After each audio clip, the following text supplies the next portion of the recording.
regularly scheduled Monday program. Hello, everybody. I've actually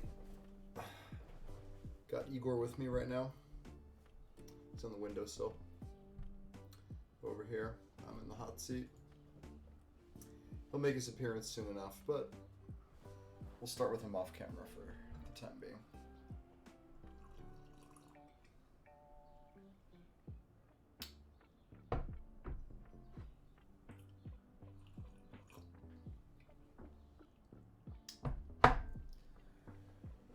Okay.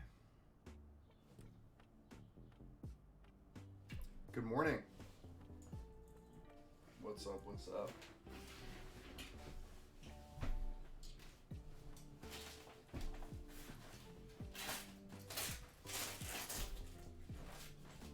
Where is it? All right.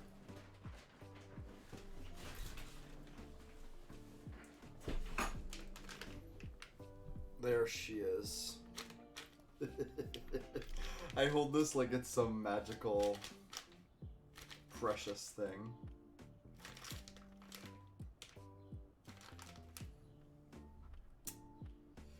We're gonna edit this cube today, so I'm gonna put it over here, just for now. How was your weekend, Mr. Thrill Rider? How are you?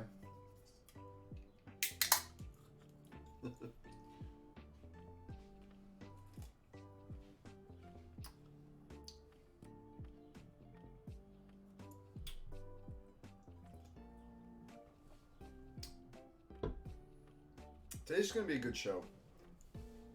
Today's going to be a good show. We're going to talk about some good stuff. Hey, Zach. Hello, Zach. And interestingly enough, today's conversation will tie into this article I'm writing about my KubeCon submission. So it's going to be good stuff. I am, of course, an extremely amateur person at all this. Yeah, man. Dip in whenever you can or whenever you need to. So I'm extremely amateur at this.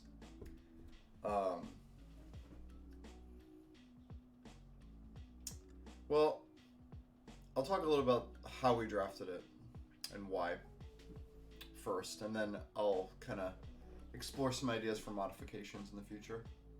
That's good. Where'd you go? Can't wear this thing, honestly.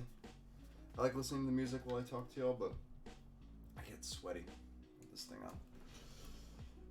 Especially because I have a light on and stuff, so I get warm.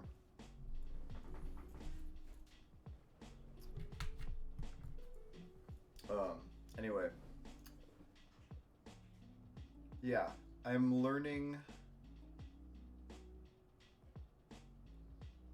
through some recent pieces by Mark Rosewater, his Nuts and Bolts article about ideation, and some of the recent pieces about skeletal design and stuff over for amateur game designers has played a big role in the way I'm approaching this product. This product right here. And I'm gonna say a lot of good things about it, and I'm gonna talk through my how yesterday went and what I'm looking for, and how it's gonna influence what happens to the cube in the future, and some interesting things that came up that I didn't necessarily think of, but for good reason. I'm just get so tunnel vision. I'm just getting it done, getting it presentable. So I guess while Wisconsin Dells, a small town full of water parks and tourist traps. Sounds like a good thing to do if you know how to navigate yourself. So that sounds pretty sweet. I'm glad you went away. I was working Saturday, and then I had off yesterday, obviously, and today. Yesterday was slow morning, followed by 8 straight hours of playtesting. Well, that's not necessarily true. We did play EDH. One game of EDH, which I can talk about too real quick. It was one of the sweetest games of EDH I've ever played because it lasted maybe 8 turns and none of us had high power decks and it was just a bloodbath. Like, it was so fast and I loved every second of it. I still haven't had like the 1.5 to 2 hour game of EDH. I would really not want that, I think. I like that these games can take half an hour to 40 minutes because, I don't know, that's like a tolerable amount of time to like develop a game and like come to a conclusion. Because like when it finishes fast, you just get to play again. Like, I'm not saying you have to win on turn 2 or whatever, but like winning on turn 7, turn 8, that's sweet. And like games are going fast, people are attacking each other. We're all doing our thing.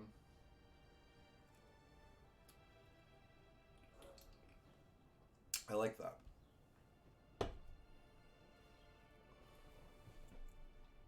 So it's about 4 hours updating the Dream Cube on Cube Code to reflect the current arts and foil status. So just keeping it aesthetically one-to-one with your paper copy. That's smart. I am a big aesthetics person, obviously. It's my job, like my career. So I'm very interested in that. Like the aesthetics of my cubes, like I'm very particular about how they look. I guess that's also why I like foils, because I basically sell jewelry for a living. And foil cards are basically diamonds, of which I have some on today. I have my jewelry on today, some of it. I bought one little piece that has some diamonds in it. Diamond pinky ring, obviously.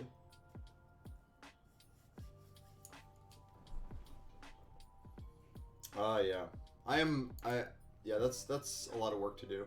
And I'm assuming some of your cards are incredibly expensive to own in foil, just by the nature of you having a lot of unusual cards that are either like scarce printings or, you know, EDH chase cards that don't have enough printings, old border foils. Even those like just $10 to $15 cards just annoyingly add up, you know? Like, I recently bought Slogurk for my main cube, and I bought the double feature foil because I like the double feature foils a lot, and it was like $20. I'm just like, okay, there's another 20 bucks. It's like every time I buy a card, it's like 20 bucks. Price of garbage elemental foil. Alright, let's do that.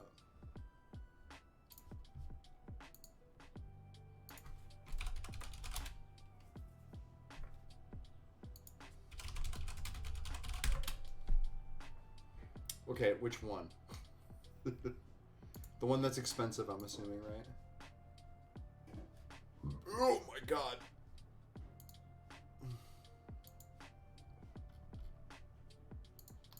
Yeah, but when was the last time somebody actually bought one in foil?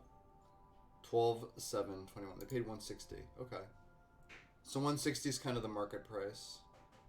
Yeah, 5. It's a Sea Snid with Cascade. Roll 6-sided die. Garbage elemental deals damage equal to the result of each opponent. It's like a playable card. Yeah, I get it. You want to get down? Come here. Come here, babe. Come sit with me. Come sit with me.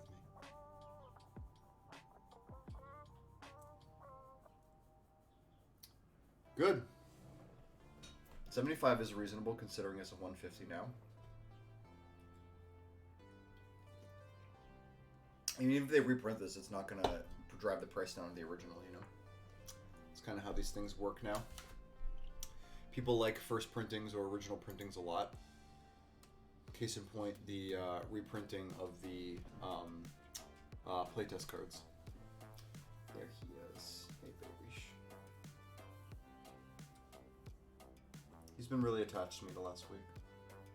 Like unusually for him. He's usually more attached to Kate.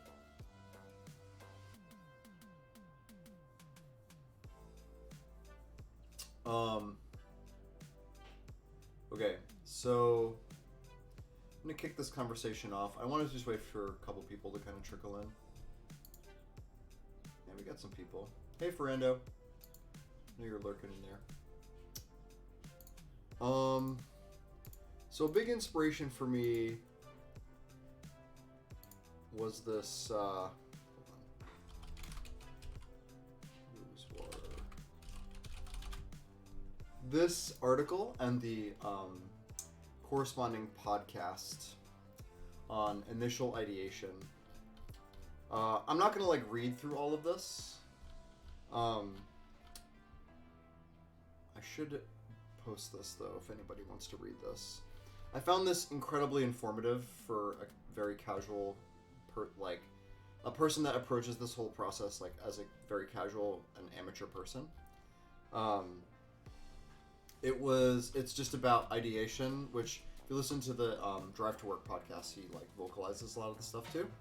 If reading is not, easy for you and you just rather listen to it. Just a lot about like extrapolating ideas. Hey J bro. Good morning, sir. Cube, hats off to you. Happy Monday. Hope you had a great weekend. Igor's here with me. So this article, I'm actually using this as a framework for my cube submission article that that once it's finished, I'll be submitting it to hipsters, so y'all can read it. But I also am using it procedurally to help design this cube that we're talking about today. Can you describe the most commonly incorrect MTG cube building heuristics? I have a guest. Yes, this is Igor. Jay Brown, have you met Igor yet? He's just kind of standing on my lap right now. Can you describe the most commonly incorrect MTG cube building heuristics? I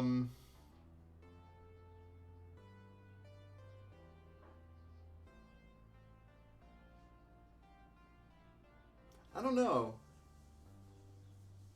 Good. I want you to read it. Save the Spreadsheet is like a good one. I think it's like, so there's like a generally accepted thing about Cube that it's like there's really no wrong way to build one, because ultimately if you just shove a bunch of cards together and play it with your friends and you'll have a good time, then like there was really there's nothing harmful really happen. But if you're like actively trying to build a cube, which I'm assuming that's what we're talking about, we're here to like go from that framework that you're like interested in making something that you believe is fun and you could present as fun to people that you are outside of your friend group or your normal play group. This is Igor. Can you face the camera, please? I think Throw Riders Call Out of the Spreadsheet is a good one. I guess I'll latch onto that because it's the first one that we can talk about, but like because there's assets like Cube Cobra for the Cube community that exist, you're often viewing your cube as a spreadsheet, as laid out here, right? And so like there's some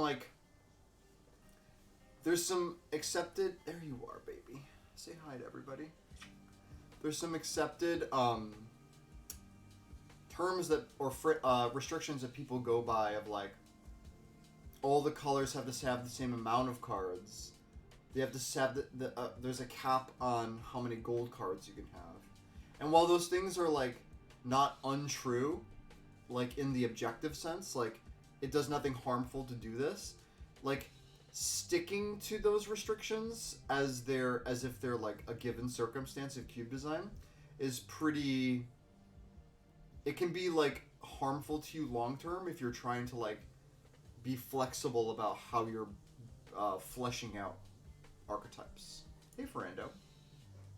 I was approached by a friend at Pre-Modern and he said he wanted to submit multiple cubes to CubeCon but wasn't sure because he uses multiple cubes. Okay. I mean, that's on you guys, right? As the organizers, whether or not you'll... I'll put in my 2 cents if you even want it. I don't think people should submit multiple cubes, but I guess if it goes from like 100 submissions to 115 submissions, it's really not a big deal, right? He wanted to submit multiple copies?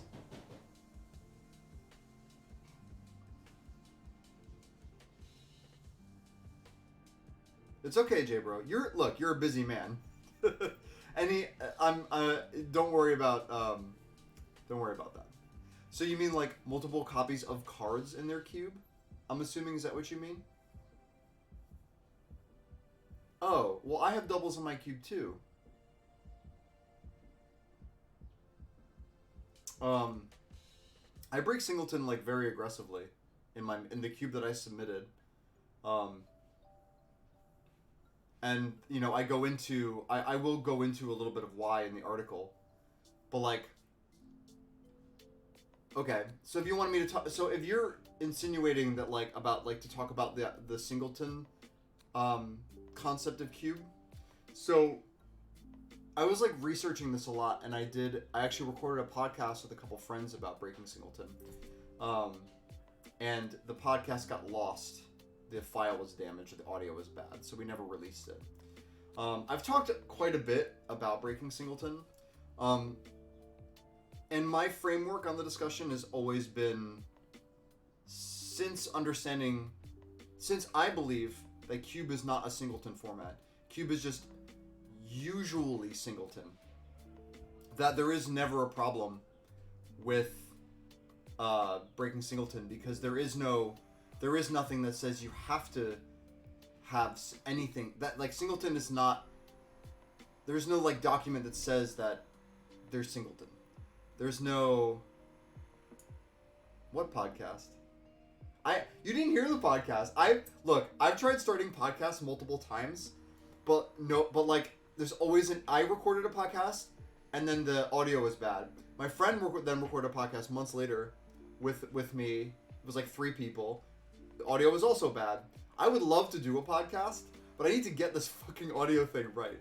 I'm really bad with technology stuff on computers, so like, you know, I would need to be like handheld through this, but that's okay. Like, it's fine. We talked about it. We fleshed it out. We have notes still. It's all good. Like there's nothing damaging to like, you know, to nothing of value was actually lost. It was just it sucked that we couldn't put out something official. Yeah. Well, you know. Oh, thanks, J-Bro. I'll reach out to you if I ever need help setting it up again. I would just have to figure out. Yeah, I would have to like get timing together and all that shit. I will. Thank you. I really appreciate that. So, going back to the Singleton thing, I would tell your friend at Pre-Modern that there is no such thing as a Singleton restriction. But like Singleton breaking is so people generally accept that cube is a Singleton format. But even in the do you remember J-Bro when I tweeted about wanting the Tom Lapilli design handoff document, like the original one that he wrote in the 2000s? The reason I tweeted that out was because I wanted to see his definition of cube as his design handoff, and some of the any other original content by Evan Irwin or all those people that were like really vocal supporters of the space when nobody else was doing it or really talking about it or was just in its infancy. And there was even then in that time period, cube was defined as generally speaking was Singleton, but was not absolutely Singleton.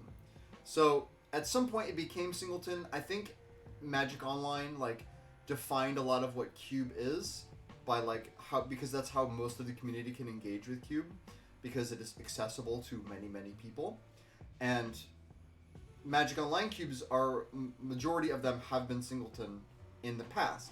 So I think somewhere along the line, the cubes can be whatever. Cubes are generally Singleton became cubes are 99.9% of the time Singleton. And they still are, like, to be fair, because that's how people are used to experiencing it. But there's nothing that says that you have to be. My only sticking point, like my like stance that I'll take about it is like, if you're going to break it, like just tell me why. I'd be interested in knowing why. If it's a set cube, that's easy because then you just need multiple commons and uncommons, so the draft experience approximates the 1-for-1 draft format. But like, if you're just playing multiple copies of lands, I can understand that, and I think most people have accepted Singleton breaking in lands. That's like the gateway drug for a lot of people. Is, oh yeah, I wanted to play with double shocks and fetches, or just double shocks and duels because like I want more fetchable sources, or I want more land types, or I want just better lands in my cube. Totally get that, and like it's very accessible. It's generally accepted now. Like, oh yeah, you broke Singleton for lands, no big deal. But like, for me, okay, let me give you a couple examples. In my main cube, here, let me use my one hand. And I'm going to go over this very, like, not in depth, but I'll go over this a little bit in the article. I broke Singleton on, and this is like, yeah, okay, I broke Singleton on Stoneforge Mystic because I want Stoneblade decks to be draftable, and I wanted to put, like, Cauldron Batterskull, a couple swords, Jite, all in like Shadow Spear and all this shit in the cube, and I wanted to not have the Stoneblade player, or the player who wants to play with Stoneforge Mystic, rely on one Stoneforge Mystic. I want there to be a more consistent gameplay pattern that we're familiar with and constructed for this player that wants to draft this card. So I wanted to play two so that they could more reliably play Stoneforge Mystics and play within that space.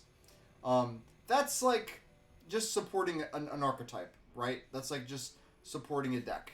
Okay, that's one way to go about it. The other way is, I just broke Singleton on Journey to Nowhere because I was playing Banishing Light, Oblivion Ring, whatever, all the other permutations, Prison Realm, and even like at 2 mana I was playing like Glass Casket, Silk Wrap. All those cards suck compared to Journey to Nowhere, and like the pressure on my decks to have answers early is pretty high, and I wanted something that was more unconditional but still white. So like the permanent base stuff. So it was, but like something that like Journey, like having Journey over a second Silk Wrap is so not harmful to me that I'm like, this is just a quality of life improvement, and in no way do I feel like I need to defend this decision. Just like, I think everyone can agrees that like Silk Wrap is not a great Magic card, especially when we're playing with the most cracked out cards, fair creature based cards that we can. So why not? Why not just make it a little bit better in the name of making the cube just a little bit better? A similar break I did was Tarmogoyf. I wanted multiple Goyfs. I like it a lot. The new 3 mana value O-Ring, that's called Touch the Spirit Realm. I don't like that it only hits 2 permanent types. However, I do like the alternate mode of Counterspell or Blink. So I think in like a cube that wants interaction that's not like optimized, but something that is more flexible, I think it's an excellent choice. Happy Monday, happy Monday. We're going to get to that in a second. I'm answering some of J-Bro's questions. He had a question about giving advice to somebody about breaking Singleton. He wanted to hear some thoughts I had about it. I've gone over this before on the show, but I just want to go do it for J-Bro because he's J-Bro. And he deserves my attention because he's awesome.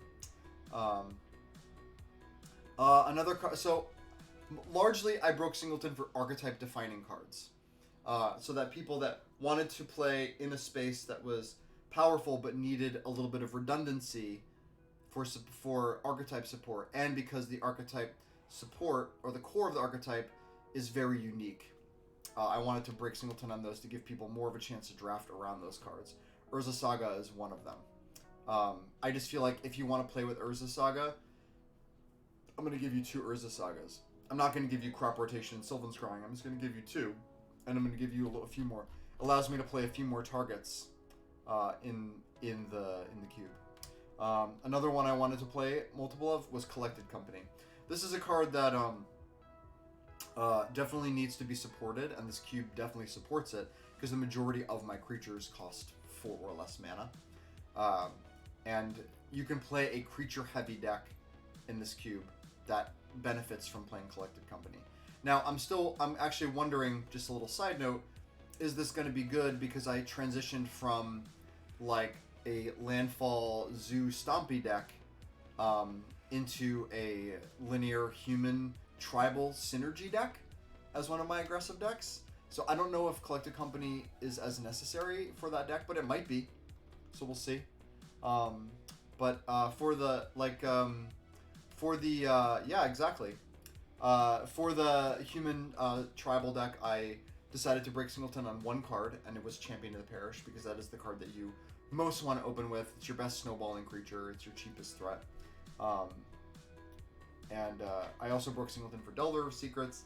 Delver of Secrets is a terrible Magic card in Cube in general, but you can fully support this card in your Cube. If you my Cube is able to support this card, and so I wanted to play multiple copies because there's like a tempo blue red or blue X mid-range deck that exists here, and I wanted to just play multiple Delvers as like a nod to like, hey, this is going to be one of your best starts. It makes me excited to play Delvers in Cube and to have them be decent and well supported, so I wanted to play them here. Full disclosure, I think like playing Dragon's Rage Channeler is probably just better, but like whatever, it's Delver. I love Delver. I've had a lot of success in Constructed with Delver, so we're playing Delver. So those are some examples. Again, I have reasons for all of these breaks, and it would probably do somebody well that is breaking to tell me why. Also, I didn't talk about the lands, like the duels and fetches, because this is a greater conversation than I'm going to be covering in the article. Because the cube was designed outward from the mana support. So the cube's mana base is the mechanical floor and core of the design, and why it's so unique and interesting. So yeah, that's a little bit about breaking Singleton using my thing. I think that like your friend J-Bro should feel really confident about breaking Singleton and should do it for any reason that they want to. But if they want to, be held up by CubeCon and be featured, they should be able to tell us why they did. Because as cube designers, we're all interested in the why. And they we're interested in the why. Okay. So let's get back to this source material for me being a super amateur casual cube designer, and talk about Mark Rosewater's article, Nuts and Bolts article, and his podcast on initial ideation. Again, I strongly, strongly recommend that you read this and listen to the podcast as well, as it is incredibly informative on some ways to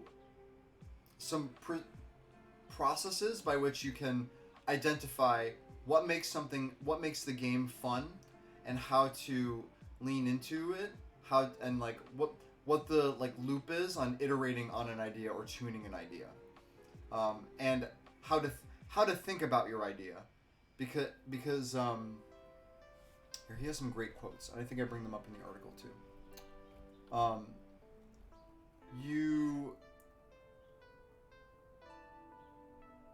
I don't think so, Wombat, but I appreciate that. I really appreciate that. That's really nice of you. Here, let me pull up my notes. So he says, the value of an idea is not necessarily that it's the right idea, but it's something that pushes you in a direction and teaches you. So,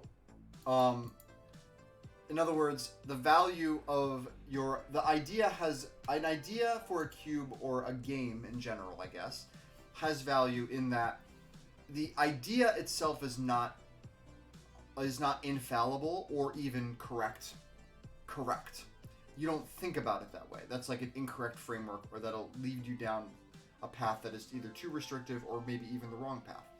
To think about an idea as something that you that is like a lamppost in the night guides you that shines a light on a path and guides you down that path. Like, the idea is something that pulls you in a direction and that you can learn from and iterate upon. The idea should change over time, and it will change over time if you allow it to. Where you'll start isn't necessarily where you end, which is like another way of saying this. But my favorite one is let the set become what it wants to be. I want to give that a little bit of a pause because I want to really emphasize and pull apart what that means. Let the set become what it wants to be. Now let's change the set to cube. Let the cube become what it wants to be. One of my, the people that has influenced me a lot in cube design, his name is Dan. We talked a lot during the pandemic. He's still like a collaborator and he's a friend of mine now. He said something really kind of eye-opening to me at some point in this process of designing this cube that we made together.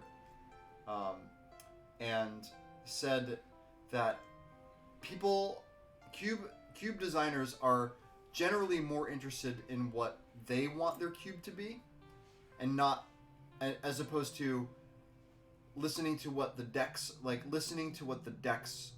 want to be. In other words, our cards and our decks are going to tell us what they want the more that we play with them.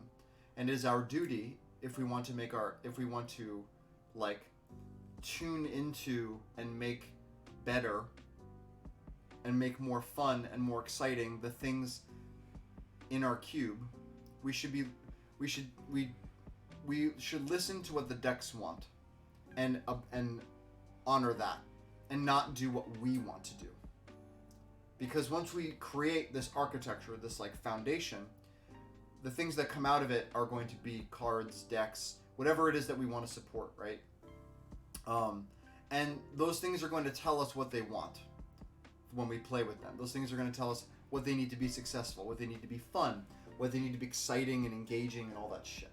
Igor is just not letting go. Right, baby? And separating your ego about what you want and what you think is best for the cube or the game or whatever, and doing what is best for the deck or doing what is best for the cube can sometimes have dissonant, like there's some things are not always in lockstep with each other. I know this is a problem that I've had in the past. I still have. It's not like a thing that goes away or whatever, but it definitely gets easier over time.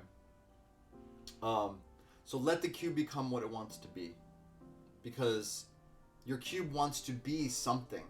It's trying to get somewhere to make it an exciting, fun experience for you and your playgroup. Or for your strangers, or whoever wants to pick it up, copy it, whatever. And the more we honor that... Okay, let me open the door. Go on, baby. Okay. Alright, finally. Whew. He's warm, man. The more we honor that, and listen to our cube, the more we can make it what it wants to be. Let it live. Let it be a living thing that changes. Don't lock it into something and make it about you. Make it about the cube, I guess. I really like that quote because it validates a little bit about what Dan and I have talked about, and Lyra and everybody else in my Discord. Not my Discord, but the Discord that I'm in. Where we talk incessantly about design and stuff. And it's probably the only reason I have anything to say at all. Okay, so we got some more people in. Today, we're going to work on this. This is this. This is a cube that I made. It is packaged with loving intention in a plastic bag. And the idea for this cube is to be something that I can just throw in my pocket It's not quite pocket size. I was hoping it'd be a little smaller.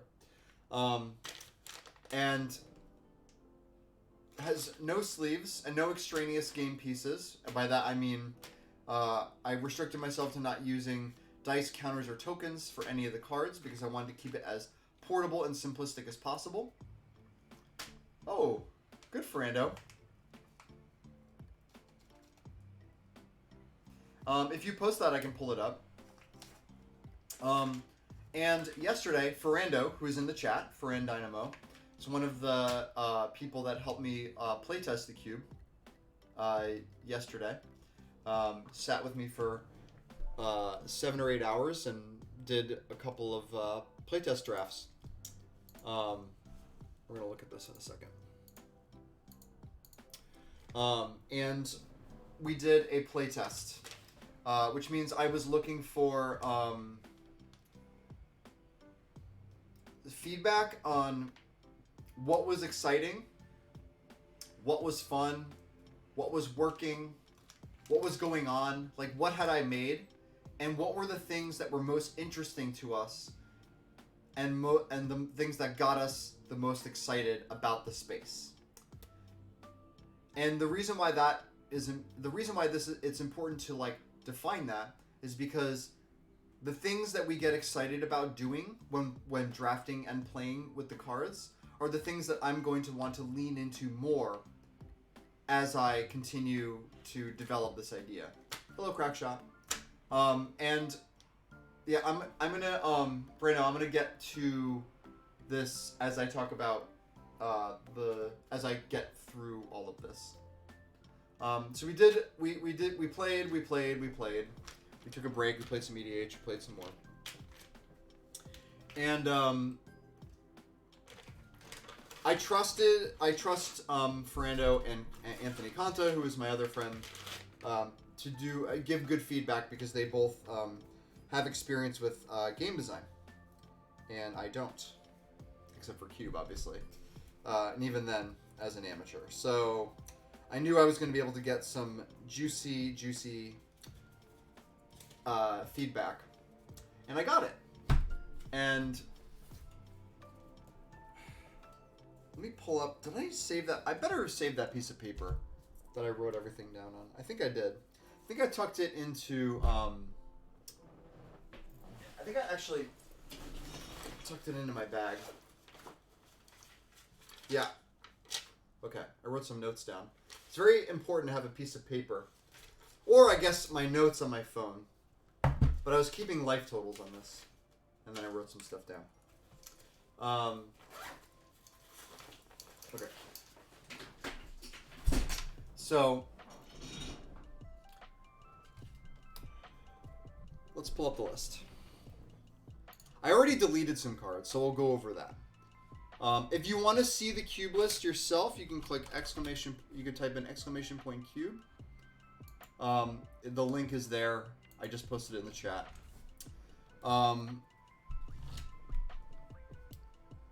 If we go to the blog, you can see the cards that I cut.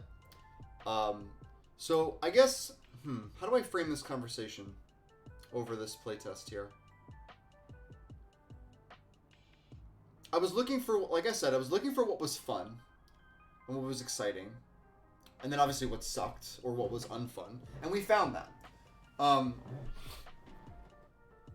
So the couple ways the cube played that seemed kind of fun to us were Voltron, which is something that I had put into the cube first, which is I put in mechanics like bestow, which you can see here, reconfigure, and mutate as a means to like build a big Baneslayer. And that was really fun. Like, I hadn't actually played mutate cards in paper a lot. Mutate cards are like just like awkward in general for a whole host of reasons, but like they played well. We liked them. And building like a big creature was fun. It was like really cool. I think Ferrando like at one point had like a creature with like a hopeful idol. It was like a Nimbus Naiaded hopeful Eidolon with like like a mutate card on it. Like he ended up making like this giant Baneslayer Angel, and it was exciting, and tuning into that, understanding that like this is fun, this is exciting, we should lean into this more is really important, and like actually pushing it harder is beneficial, because even like I'm going to do that today. I'm going to like see how I can push it a little bit harder, and even if even pushing it too far is okay. Failing or having it go into a bad place, it's just informative. We just now know for the future that it's going to be not like, it's not going to be good to like go this far, but we'll see where the line is, and we'll see what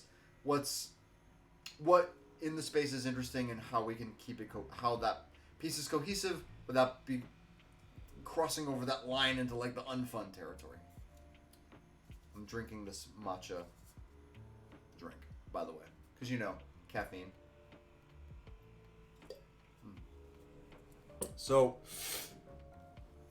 the other thing that we found was fun was going multicolor, which I knew was a thing, because of the mana support. I have all the Tri-lands, I have like the Gateway Plazas and Shimmerdrift Vales, and I have the Thriving Lands. So like prioritizing lands, going multicolor grindy was something that was also easy like to see for me, but also like seeing somebody have fun with it was good.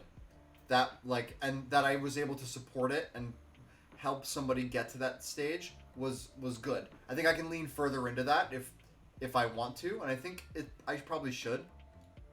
How I'm going to do that's a little less clear to me. The other thing that I had a big question mark about was one of the alterations I did to the cards. This is the first time I've ever done this before.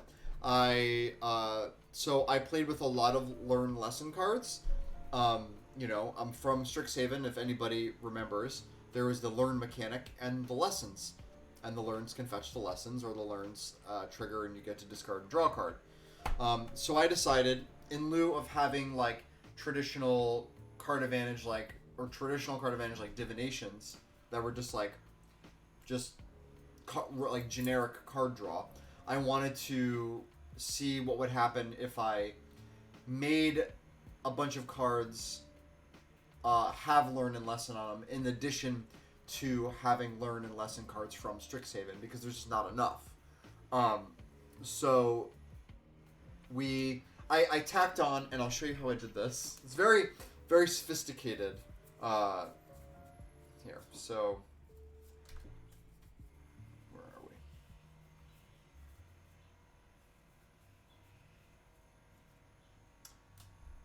This one. Okay, here we go. So I wrote learn on Adamant Will, and so Adamant Will was now a learn card, and similarly I wrote lesson onto a card like Divine Gambit, and this had also the type lesson now. So these functioned as learn and lesson cards in addition to the learn and lesson cards that existed, and this was a pretty big experiment because learn lesson is a thing that I liked about Strixhaven. And I wanted to see what would happen if I pushed it into a new space where things adopted this. And largely, I think both of them enjoyed it. I know I enjoyed it. But there were some things that I probably shouldn't have put lesson on that had lesson. And some things that I put learn on that probably shouldn't have had learn. So we're going to redefine this. We're going to define this a little further.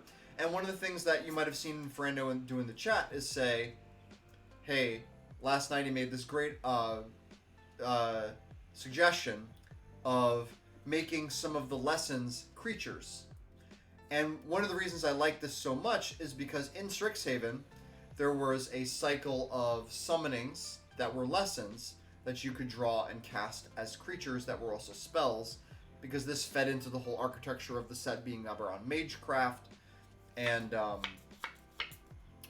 actually there wasn't like a ton of Magecraft support, but Magecraft existed, and like spells mattering was like a thing that existed in the format. However, all of the lesson creatures were tokens, so I nixed them because I couldn't use them. But I never really thought to just, hey, what if I just made other creatures lessons that we could just draw from our sideboard?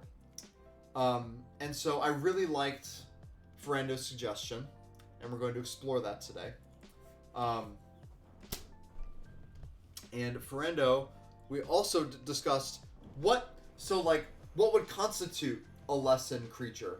Should it be a vanilla creature like a grizzly bear, a hill giant, a Hurlum Minotaur or whatever, just like a vanilla statted creature? Should it be something like Colossal Dreadmaw, where it's just has a keyword on it, and is like a funny / iconic card in like limited? Well, that's okay, Crackshot, because I'll have it with me if we ever meet at a convention or whatever, since I'm going to be carrying this around with me for a little while for further testing and fun. So yeah, exactly. Anything that's like you're on the fence about, you don't really want to commit to it, have it being in the main deck, and like one of the things that I had available for us in the cube were hybrid creatures, because I wanted to try just like, I didn't like think that having gold cards was going to be great, because it was going to lead to, I felt like it might lead into a place where people could just prioritize lands and gold cards, and that felt like a little too easy. So like hybrid felt like a good solution, because people could play it more easily, and like it would be less about taking like getting gold cards for free. So Ferendo said, well, why don't we just make the hybrid creatures into some of the lessons? And that kind of echoes a little bit of what the lesson summonings were in Strixhaven. So obviously that was really sound logic to me. And it also meant having hybrid creatures meant that more people could draft them and play them as lessons, because they were available to more colors. We're going to look at this in just a second. I'm going to take a bathroom break, because you know how it is on this stream. Bathroom count 1.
Okay.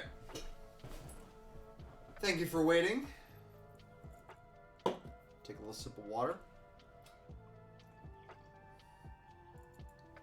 So Ferendo very graciously pulled up this list for me of hybrid creatures to add, not learn to, lesson to.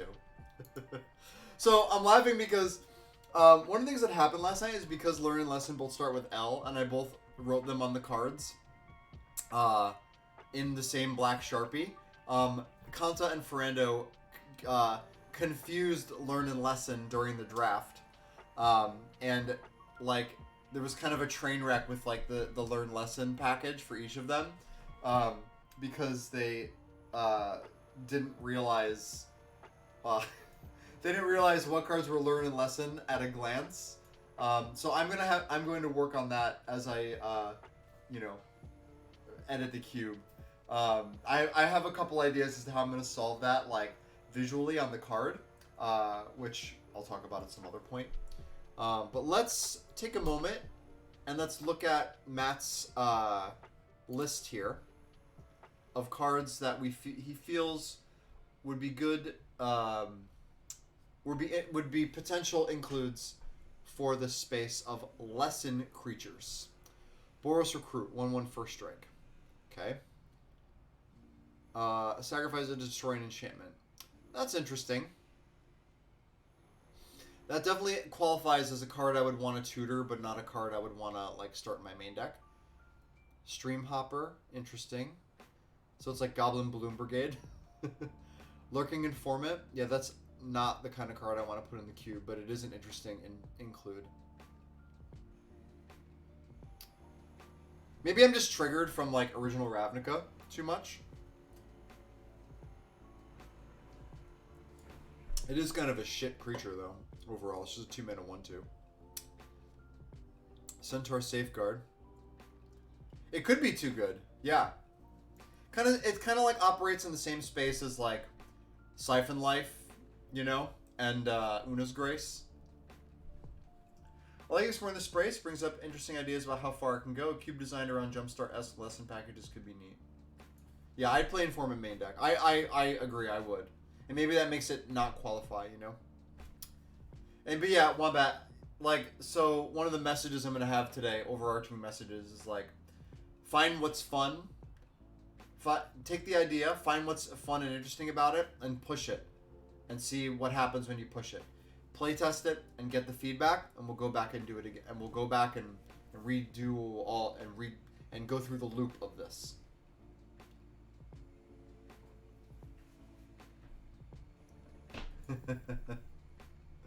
Centaur Safeguard, 3-mana 3/1. When it dies, you may gain 3 life. So similar to Vizkopa Vampire, right?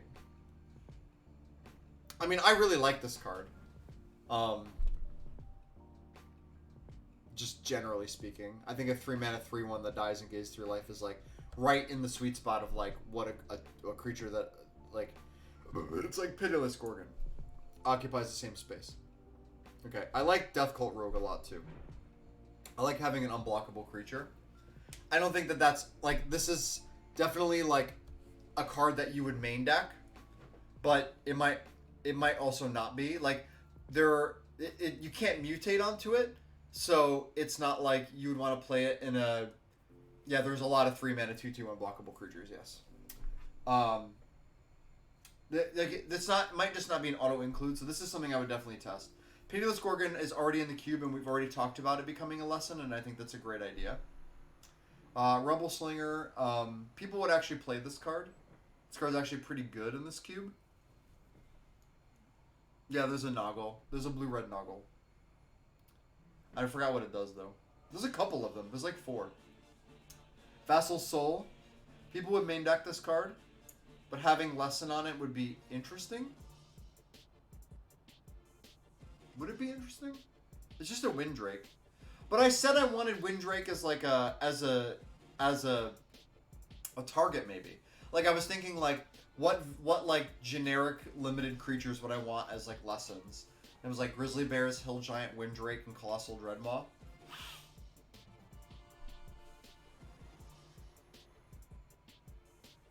Yeah, but those cards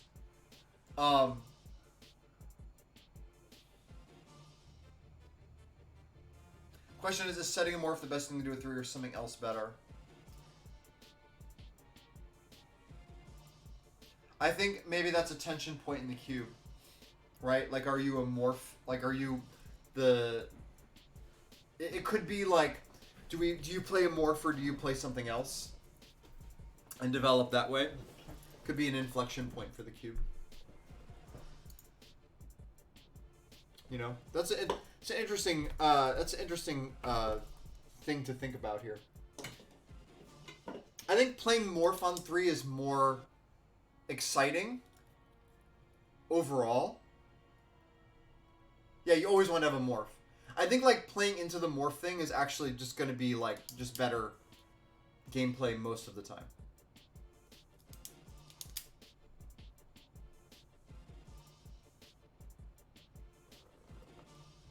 Yeah, like playing Professor of Symbology into like Vizkopa Vampire, right? Yeah, Vassal Soul, Vizkopa Vampire. Whisper Agent I love. Why isn't this here? Love Whisper Agent. Alright, let's just start adding stuff. I have such a deep love for Whisper Agent. But people will main deck that card, but I think that's fine. Death Cult Rogue. Centaur. Safeguard. Elvish Hex Hunter.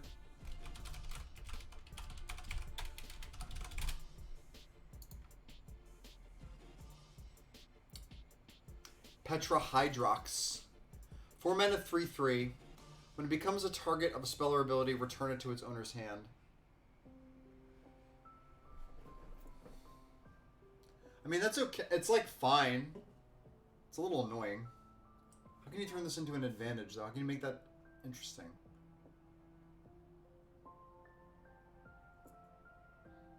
It does.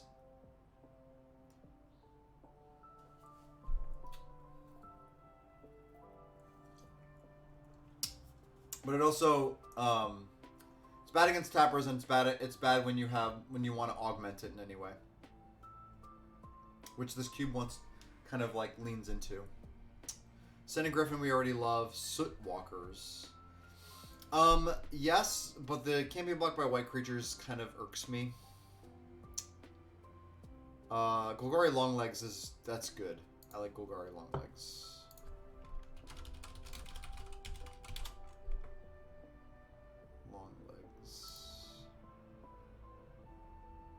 Merfolk of the Depths is pretty good. Ooh, Loam Dragger Giant. Yes!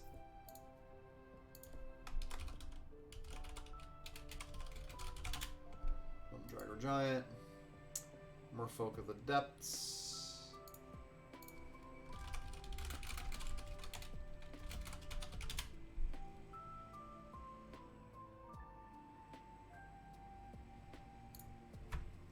Alright. Oh, and Vassal Soul.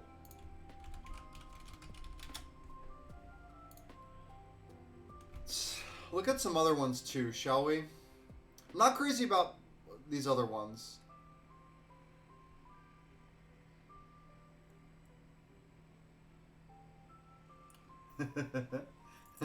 I believe that. I'm like, I have a mental block. Like, I never played during Lorwyn. The whole Lorwyn thing, so like I don't know. Wait, I can just type it in. I can just do a block, right? Lorwyn. Shadowmoor. I can just do Lorwyn and Shadowmoor, right? And that should pull up everything.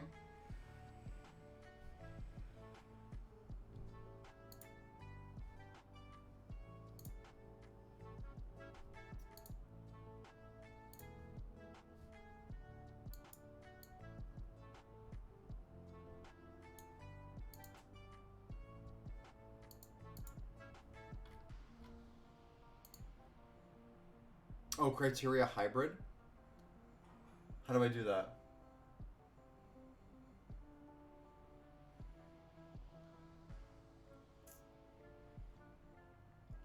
Advanced.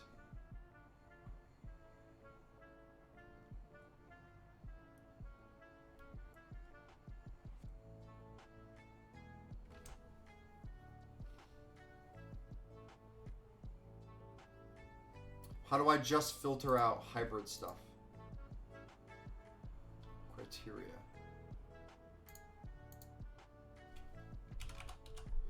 Whoa! Holy shit! I didn't know this. This is sick. I like this. I've never used that. Level up. Holy fuck, dude. Now the most important ones, organized by mana value. That's sick. Brando. Bravo.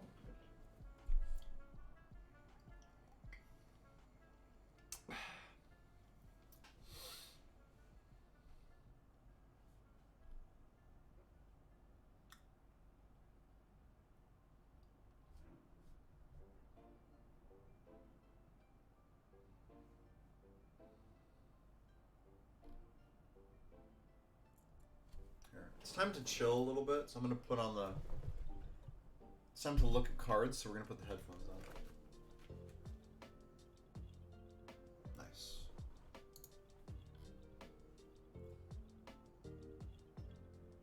We did not go over this weeks ago, Thrill Rider. Dude, we didn't do criteria. That's different.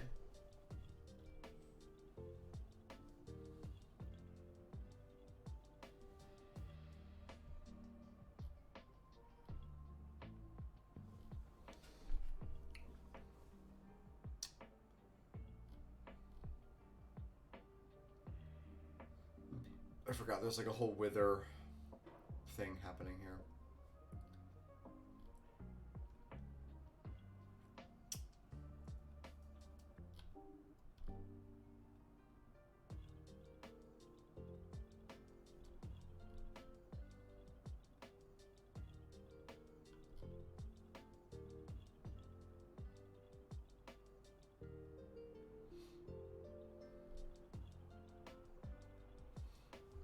Curse of Chains is kind of interesting, just generally speaking. It's a cheap answer to Big Baneslayers.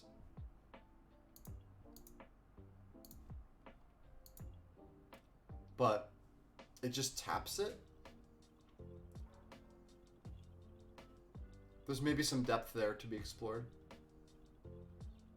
Frostburn Weird is kind of interesting, but people would just main deck this. And it's actually really strong stat-wise.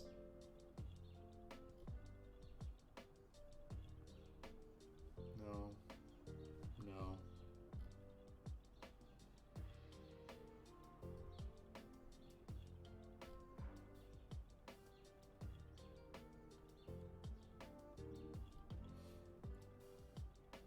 Yeah, it's a 2/3 for 2. No good.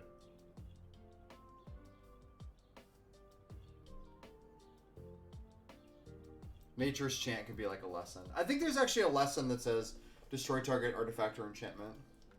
Right?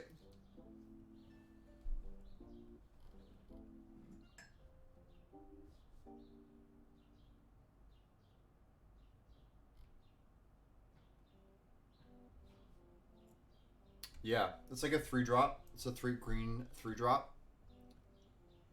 It's a green 3-drop.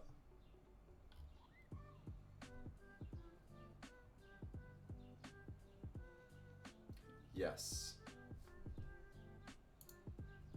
We're at the really exciting part of the stream where I just look at cards. Yeah. It's a sorcery or something, right? Each player loses a life. Oof.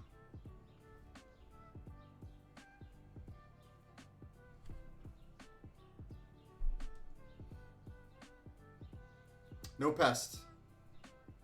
Can't, oh yeah, then I can't actually use it. Maybe Nature's Chant is a card. Yeah, I can't use the thing because I can't have any tokens.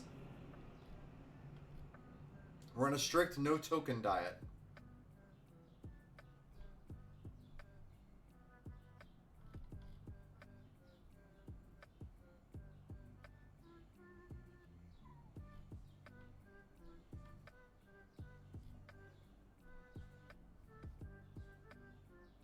What do you think about Ashen Moor Gouger? Is it too aggressive? It might be too aggressive. Also very, very hard to cast.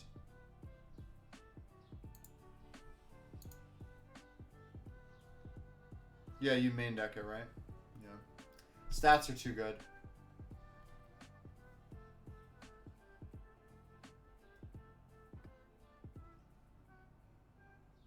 Yeah.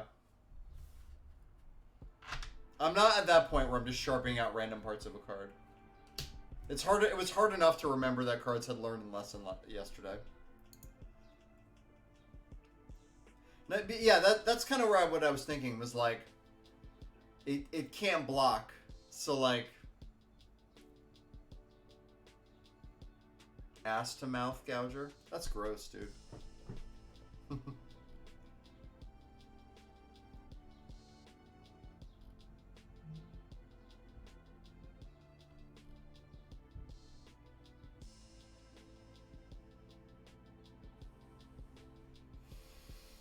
Hobgoblin's definitely main deckable. Yeah, I have to get like a little higher up on the totem pole here.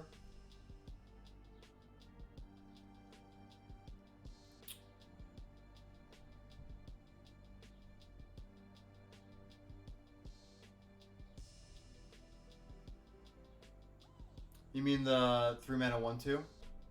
This one? That's a good point. Let's earmark that. Thank you. What else we got here?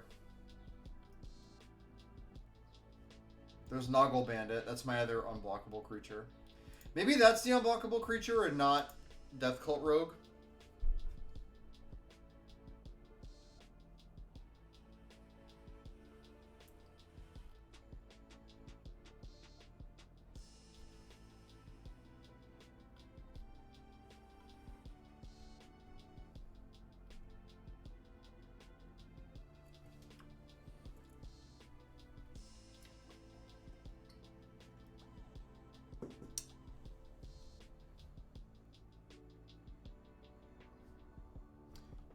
Do you think that Snake Form would be a more interesting card than Shielding Plaques?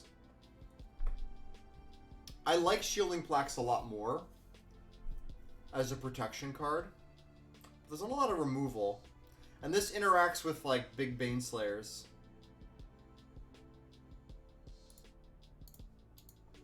I'm going to earmark it for now.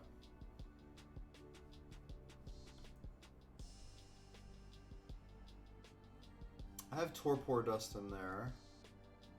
It's okay. God, I love me a Whisper Agent.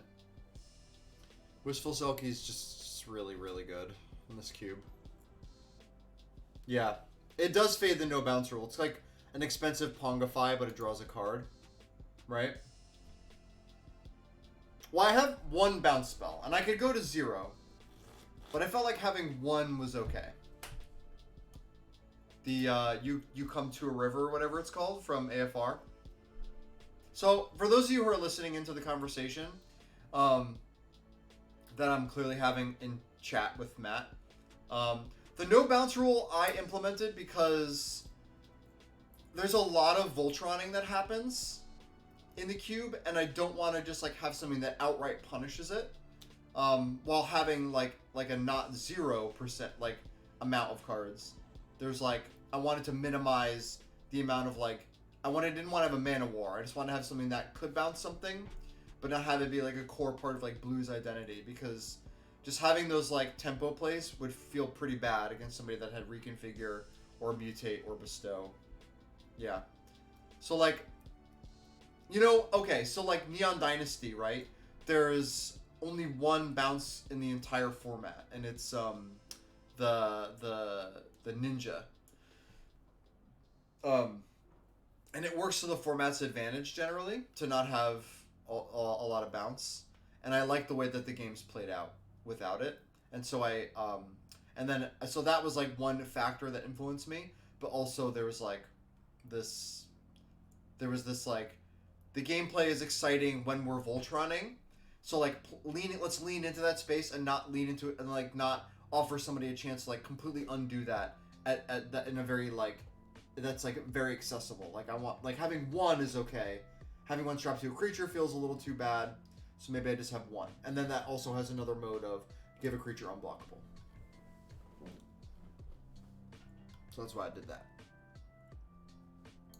I think it works to the format's advantage as I have it constructed now.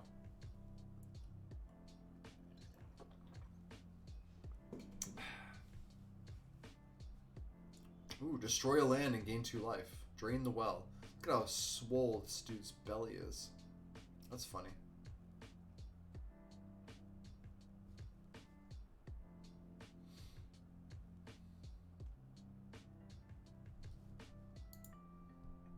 There are Doomblades. There's removal.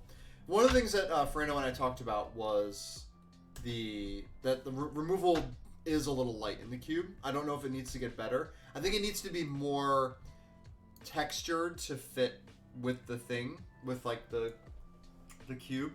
But like I don't just want like shock, because that would be like another really swingy thing. But I think having like, I think Fernando said like debilitating injury, which is the card from Khans of Tarkir.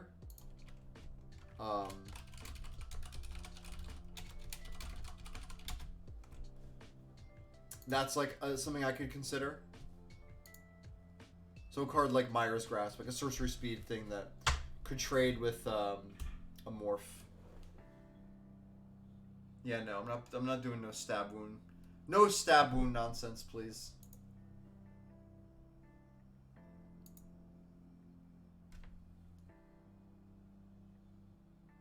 It does punish, yes.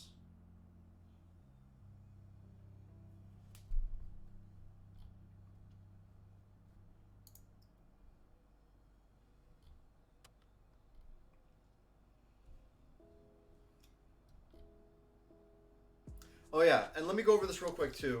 The other things we're going to look at are split cards, flashback cards, aftermath, blink, cards like White Mane Lion. I should just throw White Mane Lion in there now.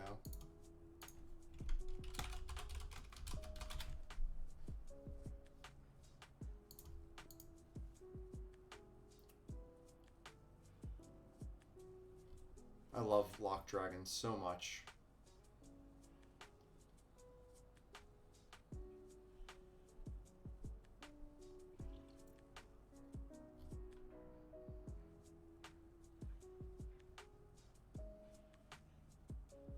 Messenger Falcons. Love it. I just can't have a bunch of Muldrifters in the cube, you know?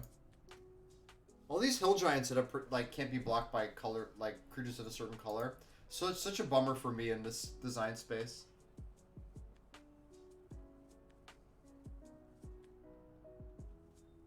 When it comes into play, return a land you control to its owner hand. I don't really have a cube for that right now.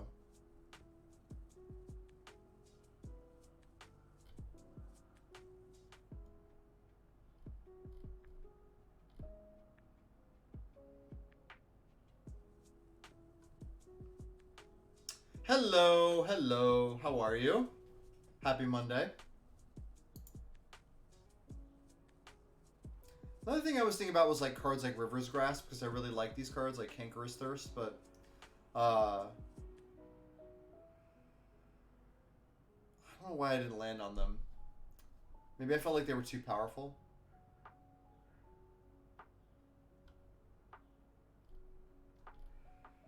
Really like Senate Griffin.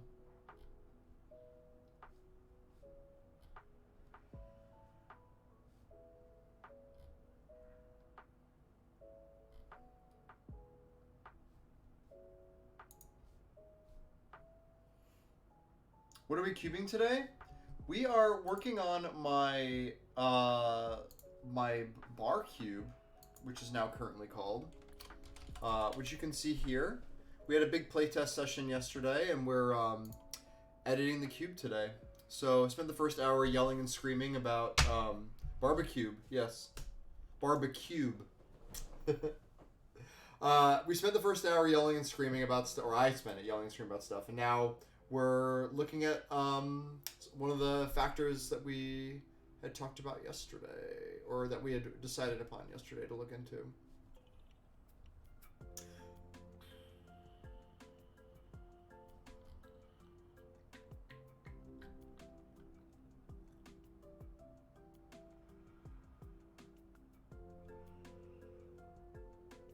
Glamour Spinners. Flash flying 2/4. When it comes into play, attach all auras enchanting target permanent to another permanent the same controller. Ugh. Wow. You did miss him yelling and screaming, yeah. It's because I was like very caffeinated. I still am actually, but. Old gas bark. 3/6 is big.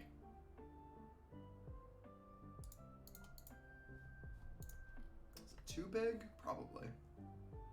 Might actually be too big. I don't know though.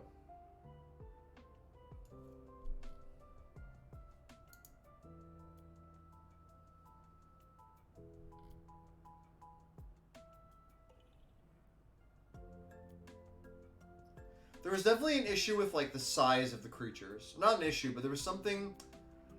There's something there. Like eventually there has to be big creatures in the cube. Like everything just can't be. I don't think everything should just be small. But the couple of games we played where there were big creatures, definitely felt like there was less. Like it narrowed the ability, like the chance of somebody like interacting with it. So a card like consecrate, consume could be something to consider here. We are going to talk about split cards in a little bit. I think now that I'm getting to 6 drops, I think I'm probably at my limit of cards that I could potentially play in here. Well, Merfolk of the Depths was an uncommon in Gatecrash. Wow.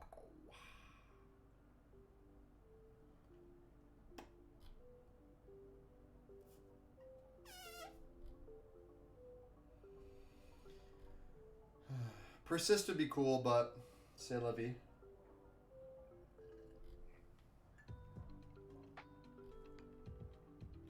It has so many cards. I totally agree with you.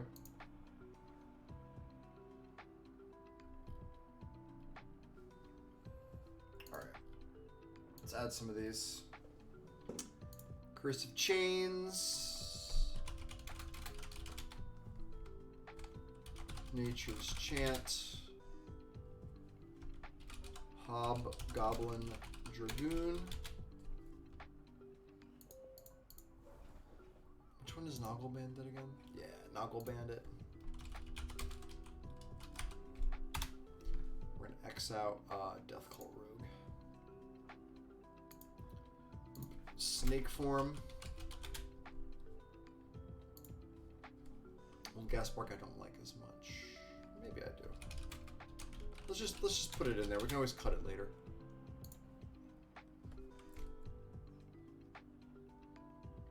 Does. Well, I wanted any Doom Gapes in chat. Looking at Solitaire Magic and surprised by the amount of flexibility you can have using cards. That's cool. I didn't know you could do Solitaire Magic. It does. I guess I want like some kind of. I feel like I want something like that though.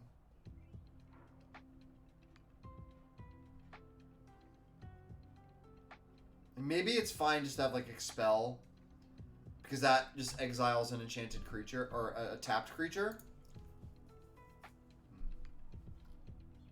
Maybe you're right, though. I definitely did say that yesterday, so let's hold ourselves to that. I was thinking like Arrest, just because it stops the ability from happening.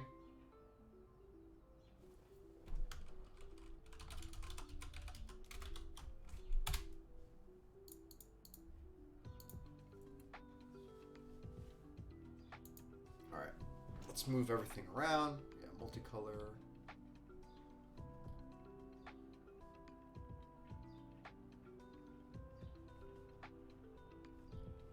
Even if this looks really imbalanced right now, I'm obviously just gonna... We're gonna add cards and we're gonna cut them. Okay. So we added that.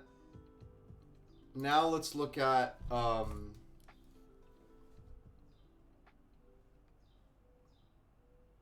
I like Tamiyo's completion.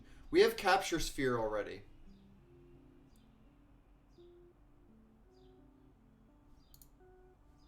Which is kind of why I thought Curse of Chains might be interesting.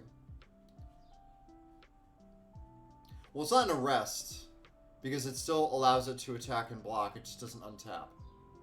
Which is like, you know, it's nuanced, but it's like slightly different. It's slightly different.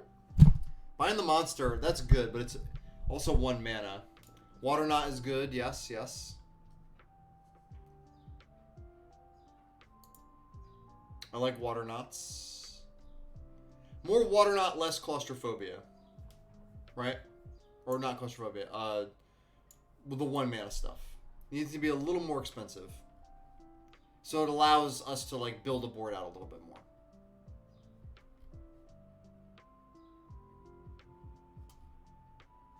Alright, let's look at split cards. How do I just filter all split cards? Is that like a thing I can do? Does anybody in chat know if I can do that?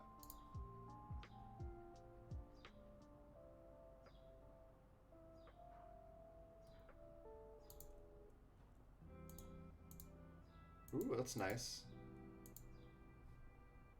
How do I do?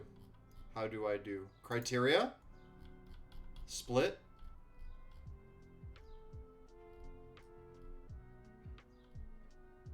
Holy shit, y'all. This criteria function is insane.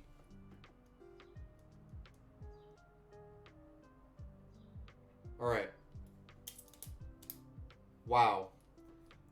Scryfall. Thank you so much. Okay. So, let me just earmark some cards I think might be cool.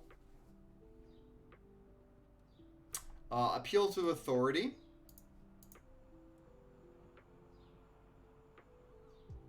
Armed and Dangerous feels a little swingy. Appeal to Authority might be pretty powerful too. I already have some all creatures must block in the cube.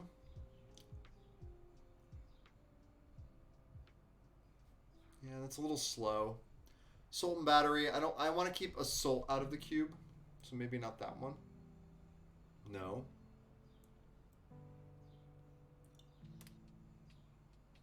Fire Ice is nuts in this Boom Bust. Oh.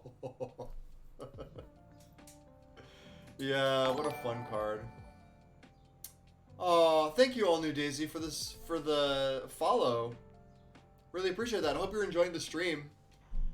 Talk about some pretty narrow stuff in here, but I appreciate you sticking around and enjoying yourself. Thank you, thank you.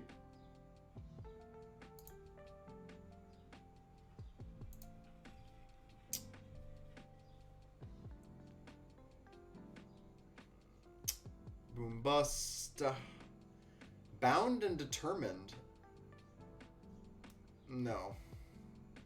I have to like... Sometimes talking Magic is more fun than playing Magic, yes. The overwhelming majority of this stream is me talking about Magic. Every time I start playing Magic, people just kind of like leave. So I like try to avoid it. I try to do it in like other like bonus streams, you know. Yeah. So Derek, what happened? What happened over the weekend there, buddy?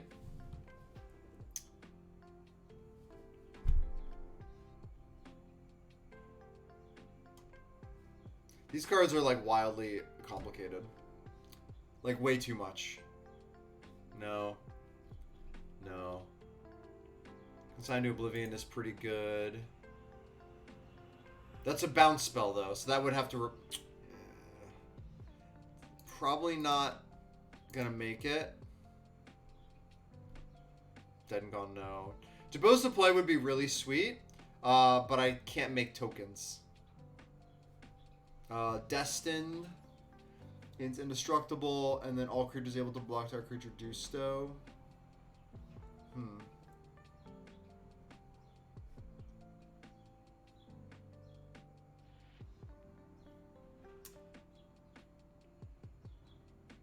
Thank you, Daisy. Yes, uh, just happy that people are enjoying this.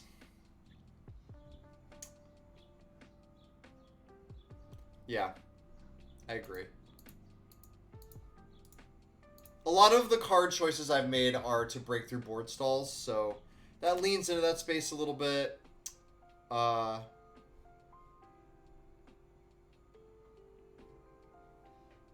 Target player discards 2 cards, return target card from your graveyard to your hand. Yeah, it's okay.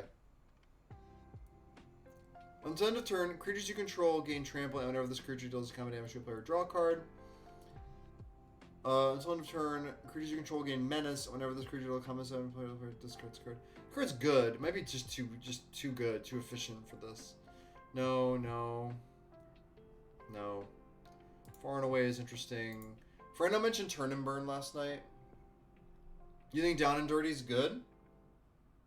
I like Farm to Market a lot, yes. Like, this is just... I guess if this is the regrowth, I'm okay with that, right? Interesting. Alright. I'll go with it. Fast and Furious. No. It's a Wrath. Fire Ice is too good. It's just way too good. Flower Flourish. It's okay. The Overrun thing is, like, pretty powerful. I think I'm, like, a little more drawn to, like, single colors on each side than I am gold. Because the gold thing kind of, like, leans into that. Like, every time I look at gold cards, I get this, like, this probably isn't the path I should be going down. It's like simpler. Some simpler ones. Flower Flourish is very good. Yeah, I like non-gold too. The blue-green one is like the Rampant Growth plus draw 2 cards or whatever. Yeah, we're gonna earmark a bunch of these, y'all. Give and take. Put 3 counter... Nope. Illusion and Reality. No. No. No. Return any number of target permanents you own to your own hand. No. No. No. No. No. No.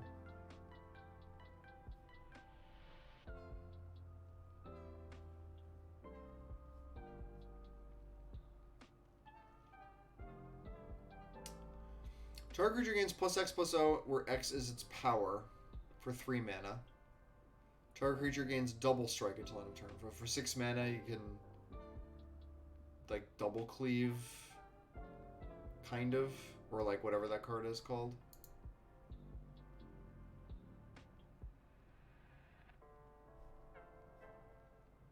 Order and Chaos is pretty swingy. This card's okay, but it's not that exciting. Untap a creature, gains +2/+2 in lifelink. That's crazy. Yeah, no. Profit and Loss is pretty shitty too. It's like Zealous Persecution, which I don't want to play in here. Target creature gets +2/+4 and -6/-0. It's not bad.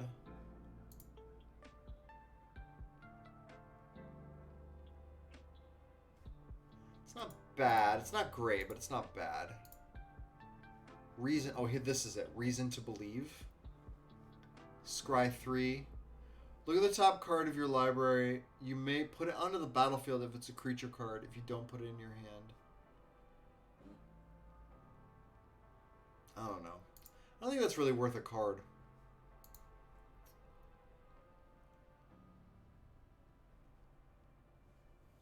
Yeah, it's like an uncommon or something. Counter target spell unless they play 3. Your target land. No. No. No. Search the library for a basic land and put it on the battlefield tap. Ruin deals damage to target creature equal to the number of lands you control. That's not bad. I can see that being okay. Here it is. Spring to Mind. That's the one. I like this. Road to Ruin I like too.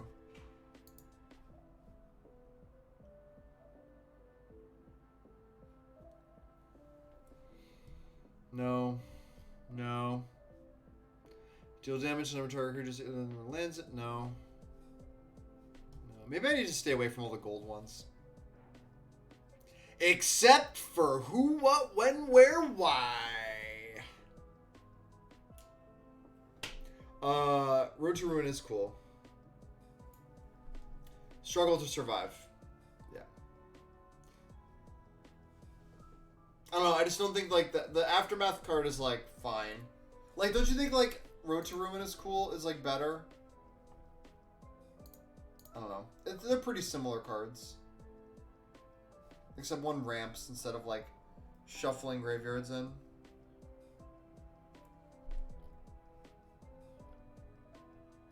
Definitely another card I don't want to have.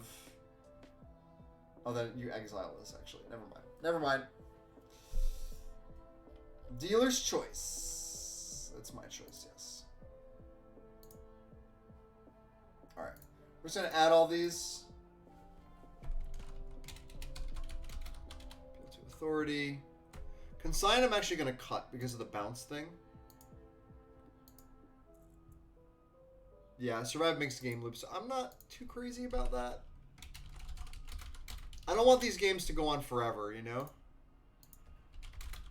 I want the games to be the whole thing to happen and then for us to want to do it again. Wait, we missed Turn and Burn, didn't we? Why?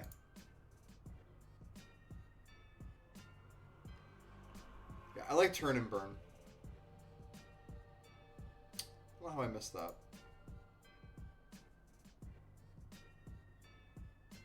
This is also a bounce spell.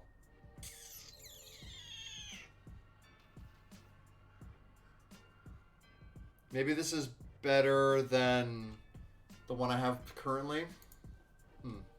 Interesting. Farm to Market. Down and Dirty is okay. It is a regrowth. So I could cut all the regrowth aspect and play this. Yeah, one is fine. Down and Dirty. This card. I don't like this card. Road to Ruin.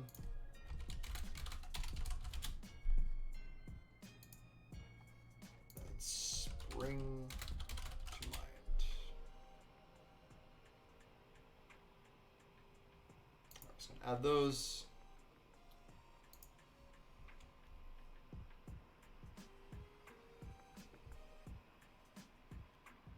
Alright. Creature Lessons. Split cards.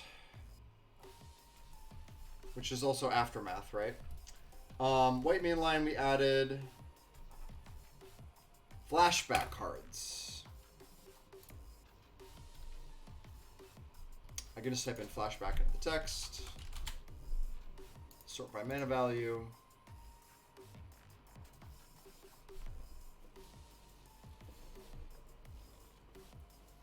Okay.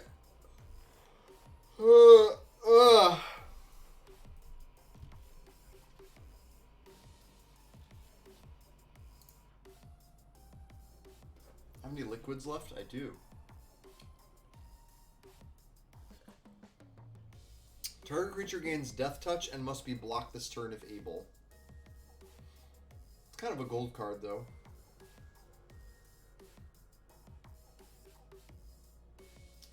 I like the other card I have better.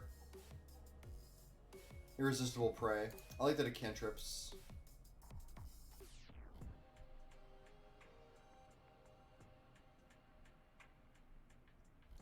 Death Touch thing is interesting.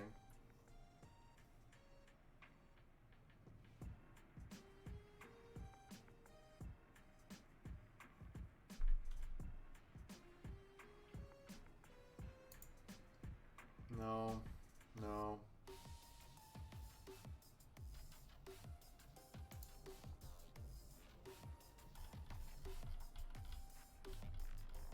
You know what I want to do? I just want to listen to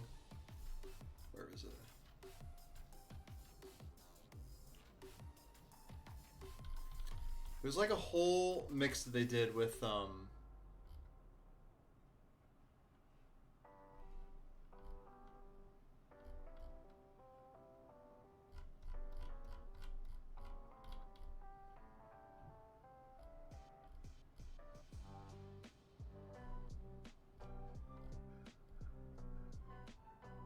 think it's this right here. Let's go off of this.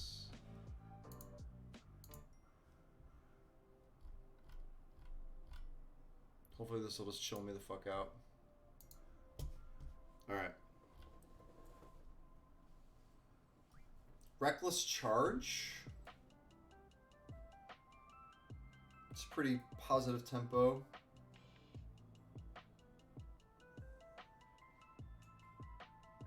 It's a possibility. Kind of weak. But I don't hate it here. Thrill the Hunt, no.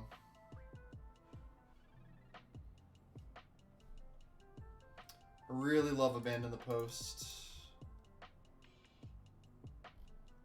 I just like cards like that.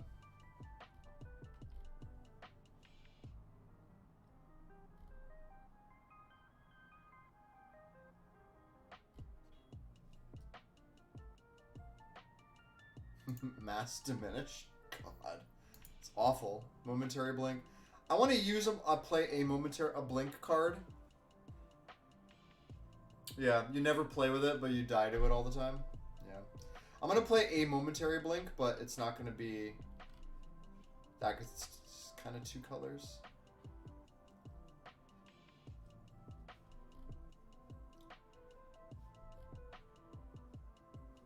No. Blink is sexy with Mutate. Yeah, and with Morph, too. They brought that up last night as something potentially fun to explore, which I agree. Sylvamite's kind of good.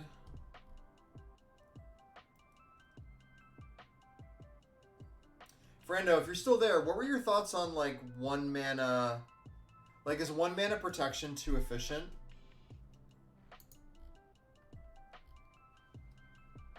Like the, you know, the rebound... The turn at, like, the rebound turn.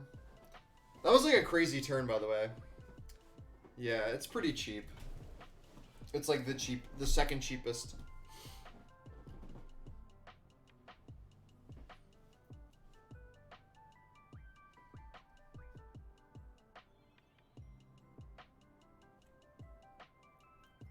Okay. I kind of agree with you, too. So I'm going to look up, so let's do Flashback. I want to look at more rebound cards. Protection. Blink. Blink is also kind of protection, too. So Ephemerate's kind of off the table. Maybe it's like Aerial Maneuver or whatever. Artful Maneuver, whatever the fuck that card's called.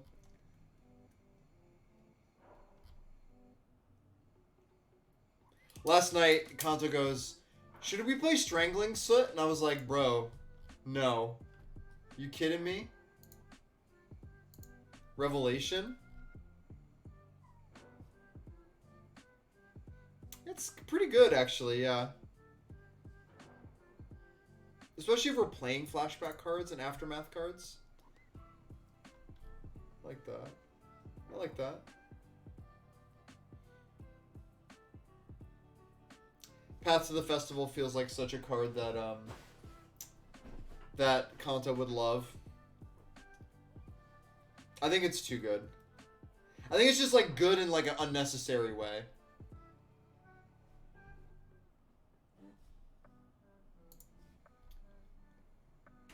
Fires of Undeath, yeah.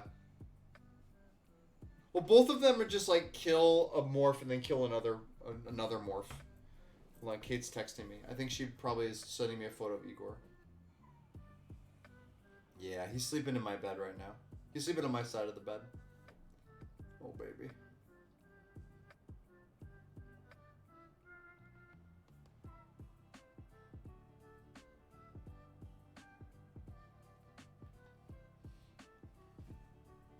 Yeah.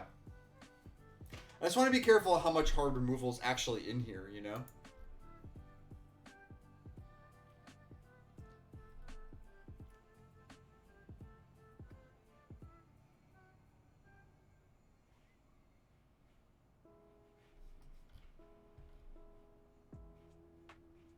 Yeah, this is Strangling Soot. I'm way more into like the Debilitating Injury or Myra's Grasp or whatever. Let's just put Myra's Grasp in here. I'm way more interested in stuff like that.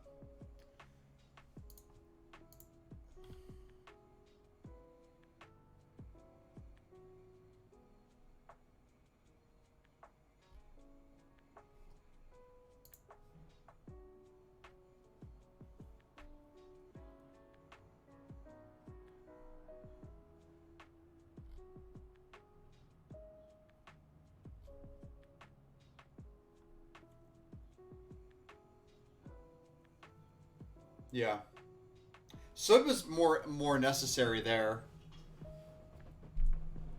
There's just more of the like the Punisher morphs in that set too. So there's more you're more incentivized to like kill morphs or like hold up removal in case it's like you're like there's a little higher power. These morphs, the morphs I chose are like a little slower. Not so punishing to play against early on in the game. Also, like, it's not fun if one person's, like, trying to, like, play a morph and the other person's just, like, taking removal spells, and I don't like the idea of that.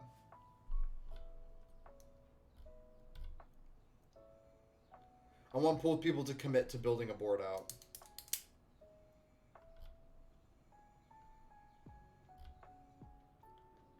Like, even...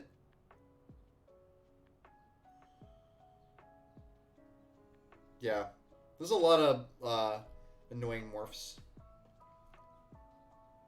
Target creature gets +1/+0, is black, and has shadow until end of turn. It's like a card you just want to discard, basically.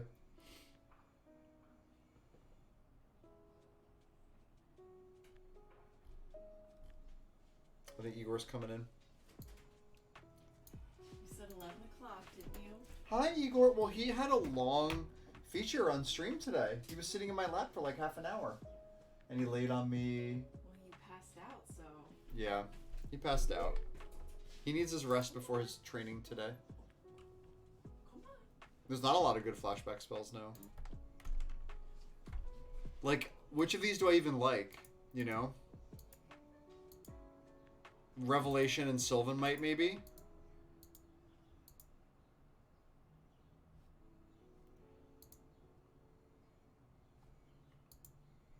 Abandon the Post? I don't even like Reckless Charge. Hey, sweetie. Come here. Oh. Hello again. Hello again. You get cozy? Oh, baby, you're tired. You're sleepy. What's happening? What's happening? Did you have a good little nap? Let's see if I can move the camera down a little more so y'all can see him.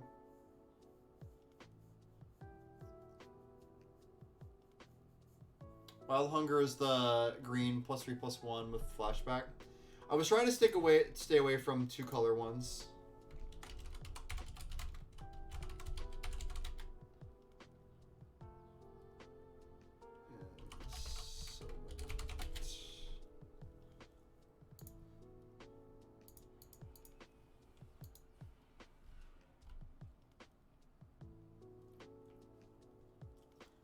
We're also going to cut, yeah, we cut Emergent Scathed, Praise Vengeance, Skullduggery. We're going to slow down this kind of stuff here.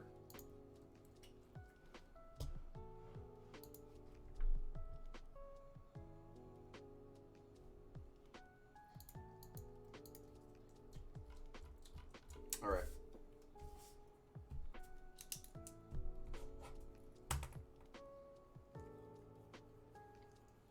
Babish. Alright, let's look at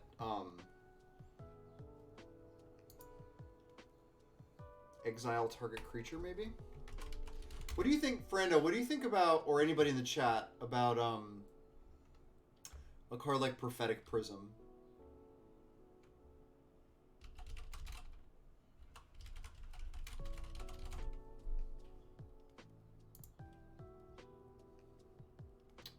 Acrobatic Maneuver.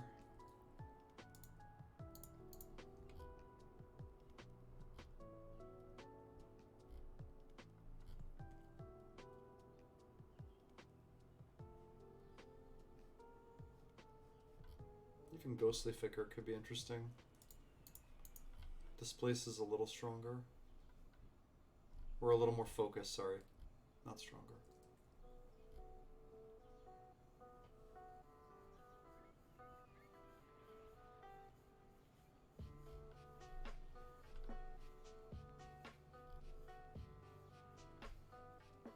Is this like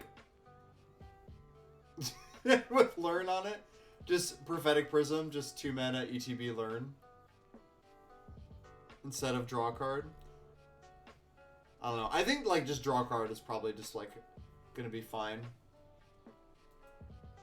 I was thinking of it for like people like there's gonna be a fair number of 2-drops in the cube. You can learn anything with that. You're just drawing a random card. That like choosing to play Prism on turn 2 instead of a creature is like a, you know, something for a more reactive deck. Or just a slower deck, more multicolor deck. You can play the slowest blink spell ever, Liberate.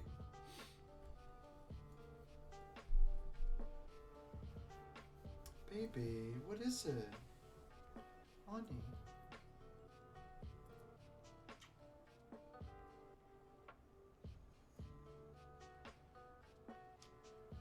I'm sorry, baby. I'm sorry.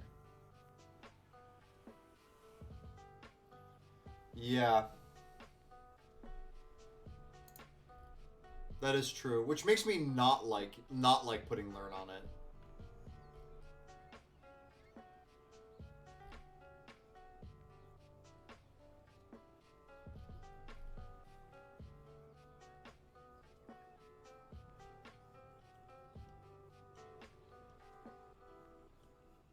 Yeah, Key to the Archive actually has a similar play pattern. Settle Beyond Reality is kind of interesting.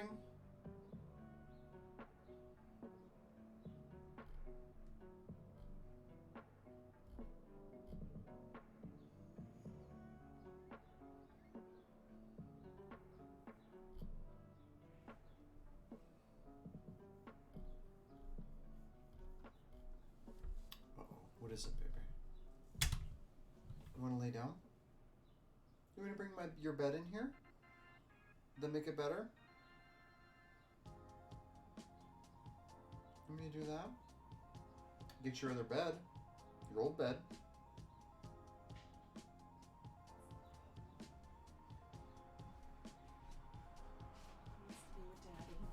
He does.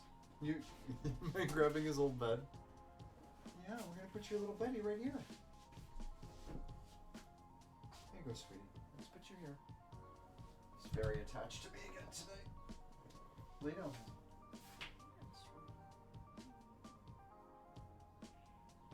He's having his first training session today.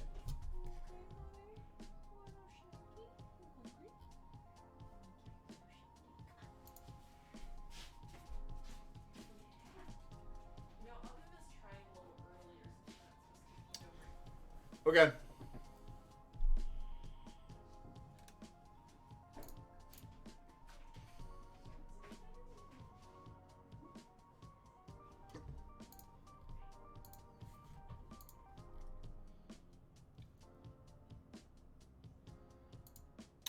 We might be. Well, he does a lot of tricks already. But, he's gonna, we're gonna try to, he has a couple of rough edges we're gonna round out. I like Settle Beyond Reality a lot, actually. And Acrobatic Maneuver. Maybe Displace is good. I don't know. We're gonna find out. Alright, we did that. Let's blink.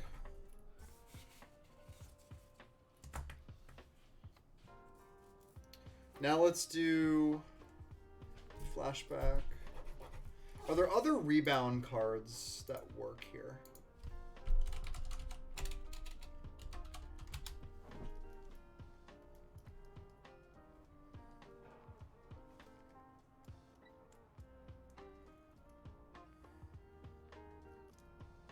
Dog closes the door. That's powerful. I like that.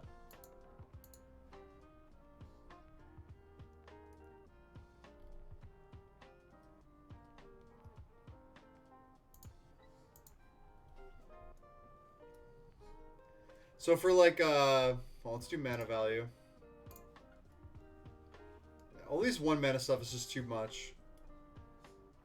Center Soul is like a 2 mana protection spell. I mean, I could also just play Adamant Will without the,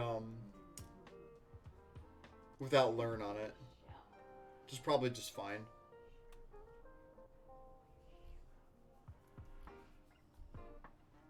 I liked Ojutai's Breath.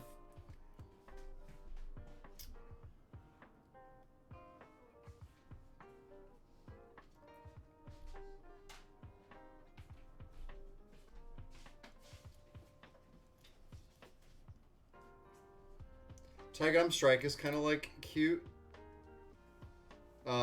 It's kind of like Ghost form. And that this could be a lesson as well.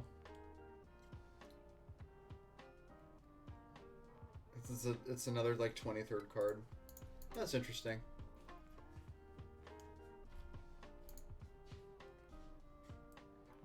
There's really not a lot here. Rebound is kind of a weak sauce space. Link. Protection. Morphs. Let's go through morphs again.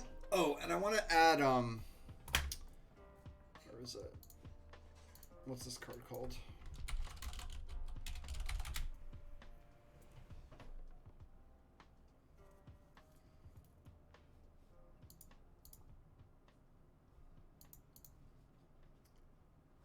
Yeah. I think I would be doing everyone a massive disservice if I didn't put Colossal Dreadmaw on here.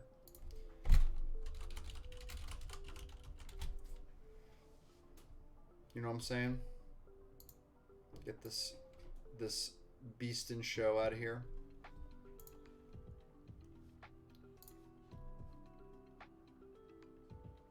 All right, let's look at morph.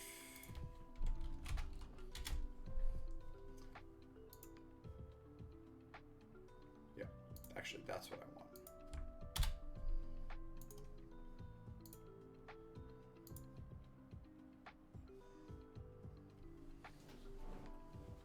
Morphic Pool, of course.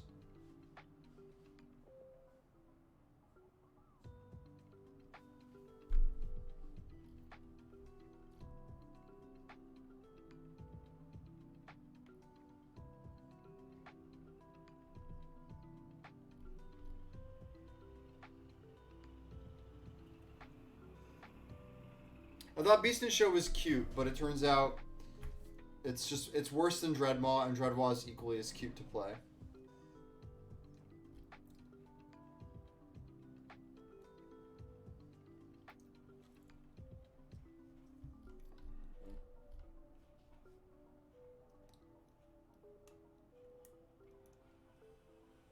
Yeah, it's interesting.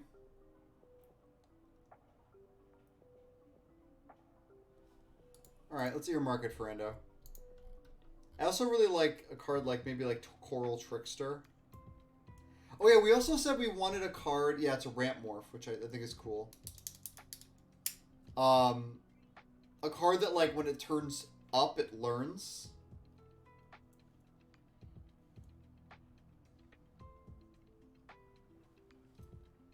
Yeah. I like the free flips also.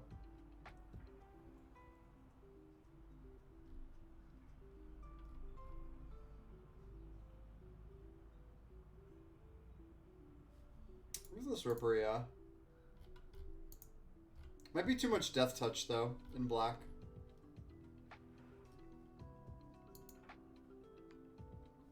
Was it Dragon's Eye Savants? I have Horde Ambusher, Jeering Instigator. Rattleclaw.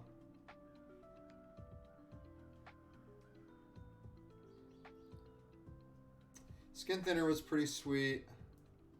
Void Mage Apprentice was pretty sweet. Tribal Force Mage has amazing art. Team Recharger. Skirt Marauder's problematic as fuck. Woolbender was awful because it never went off. I know. Well, it just didn't, it's still good. Yeah, it's still good. Whipquarter was great.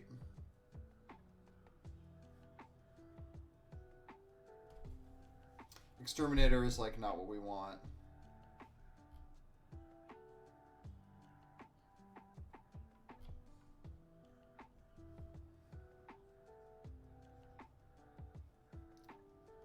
Echo Tracer, no. Like, all that stuff is no good.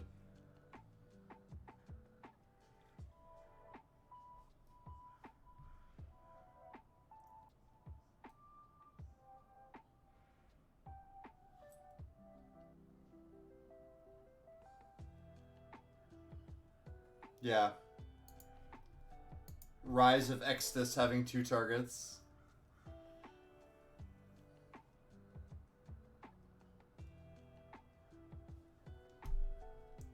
I think Watcher of the Roost. I think this just playing this whole cycle is probably just good.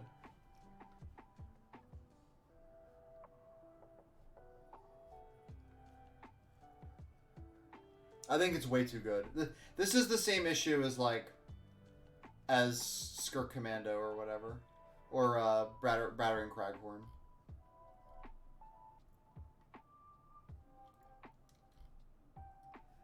Executioner didn't feel great. Malcor, no.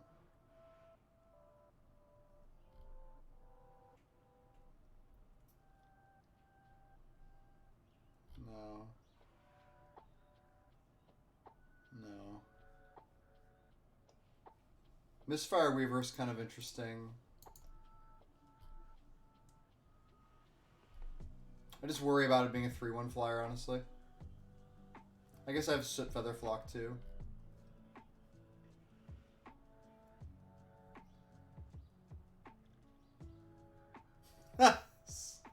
That's awful. Nobody wins when this card gets played. It sucks. Nope. They really just didn't think these morphs were going to be... Like, they really missed on how these morphs play with each other. Jesus Christ.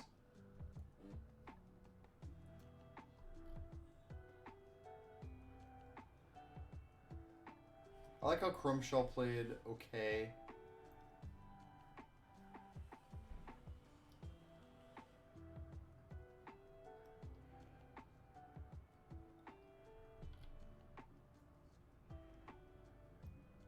Corona Zealot was pretty sweet. Even though it didn't work out, it forced interaction, which I think is good.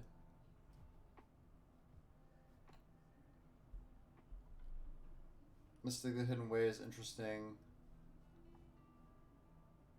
Right, this is an interesting card.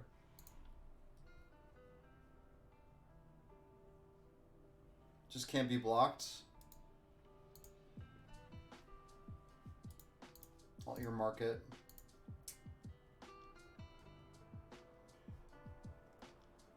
Yeah, Master's cool. Forces interaction, which I like.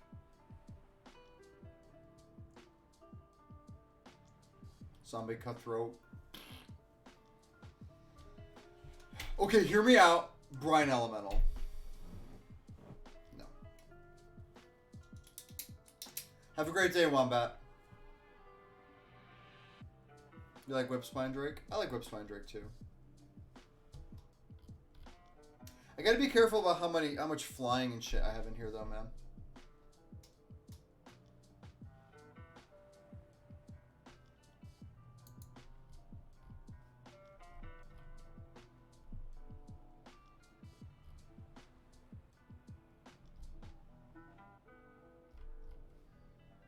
It also eats a more for less than 5 mana, which kind of goes against my rule.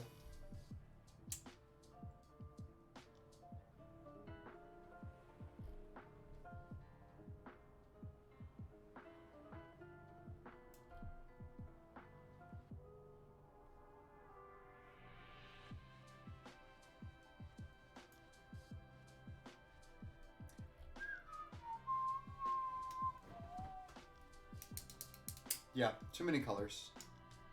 Like there's probably a world where these just get played, right? Witness to learn? Okay. Cause colorless. That makes sense. I mean the gold creatures, like, they're probably like okay. There's a lot of fixing in the format. Problem is I can't play all of them. Fucking Ponyback Brigade.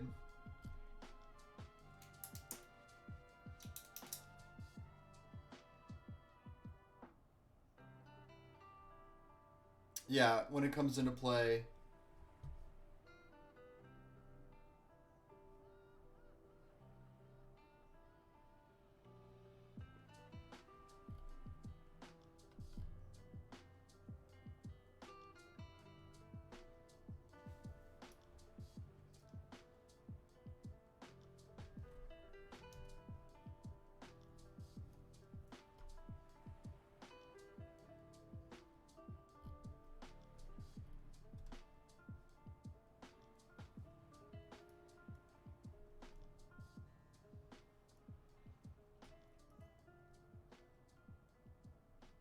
Can't put counters on shit.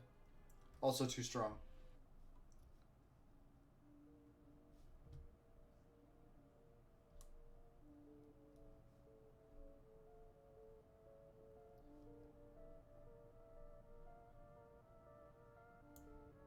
Alright. Got some stuff in here.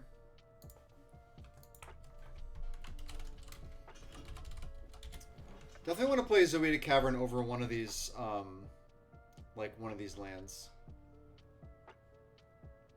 Maybe I just have it as a card. I don't know. Ruthless Ripper, Dragon's Eye, Savants, Temur Charger, Watcher of the Roost.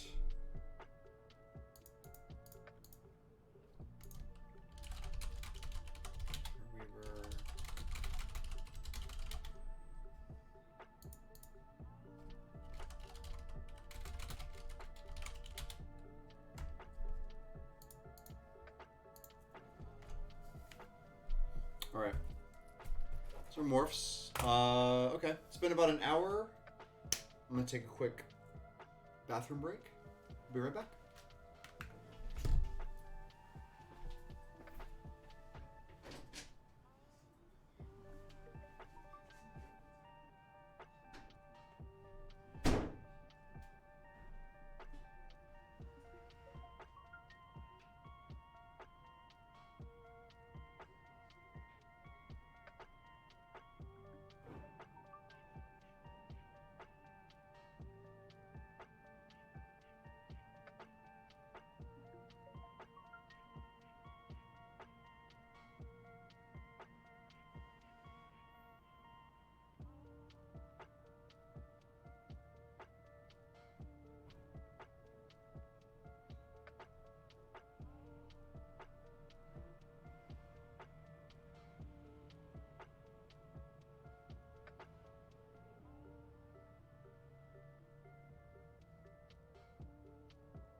I don't have a nice bathroom crack shot. It's small, actually.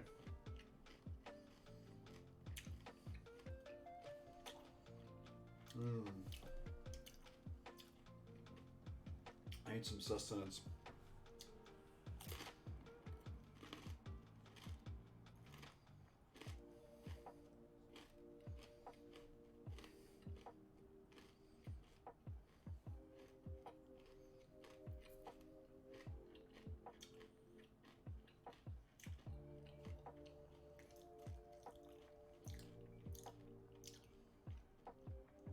Alright. I don't plan on cutting this down today on stream. But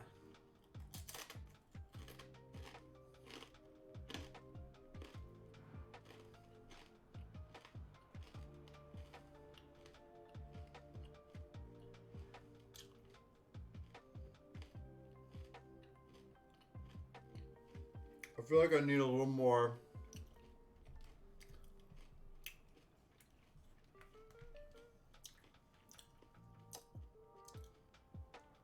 something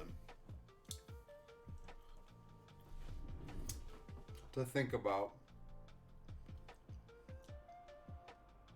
Probably looking at my spells or re-understanding what the learn cards are.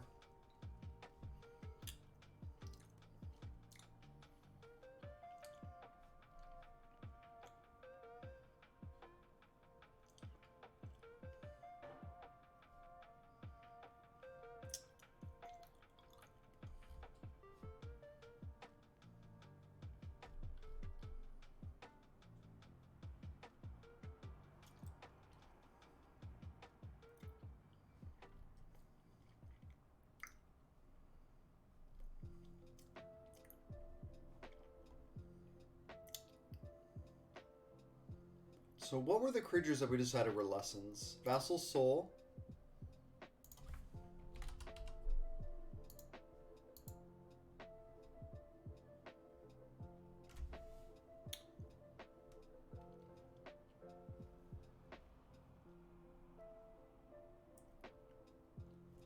Why?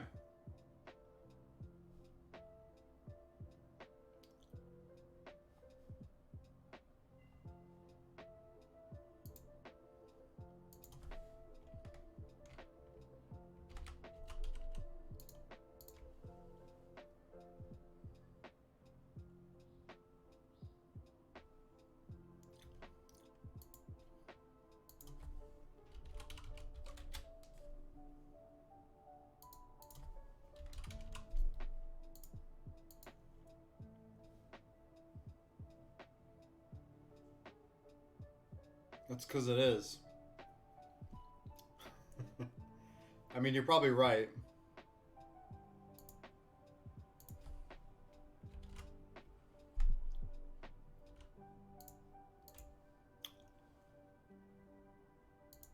I'm just labeling a bunch of shit with lesson. What do you...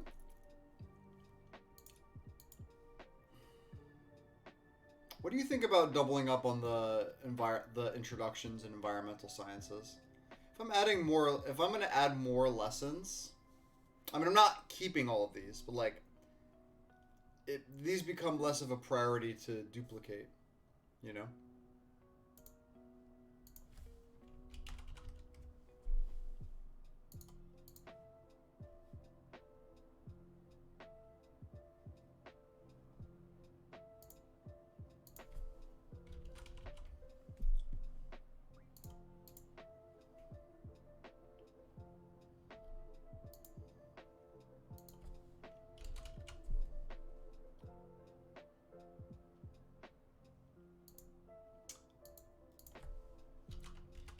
Question for lesson is how many cards of each color combo get lesson?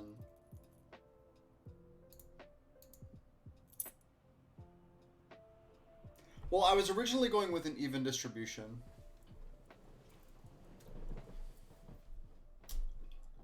And the way I did that was also like bolstering the colorless ones.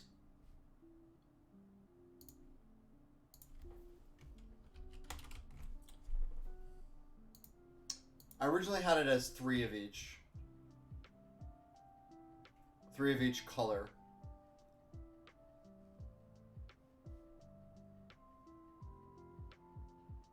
Yeah, that's kind of what I was pointing towards.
The like semi-protection thing doesn't bother you?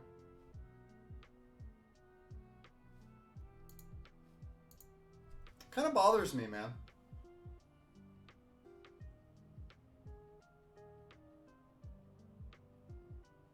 You don't care.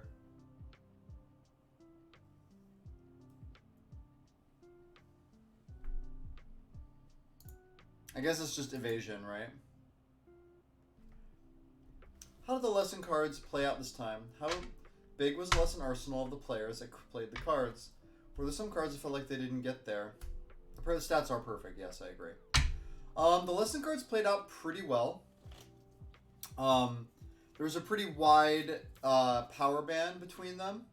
Like, some of them were okay, like acceptable, and some of them were game ending, or like they were able to close the game.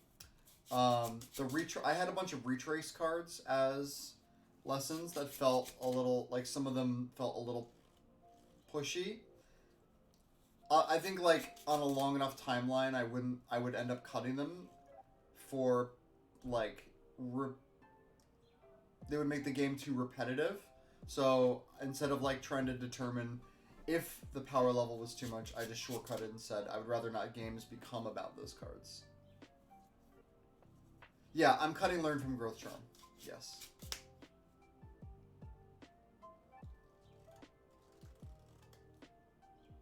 Oh no, well, the thing is, you can always just rummage, and at one point somebody had like a fair number of lessons and they were still rummaging. Which I thought was fine.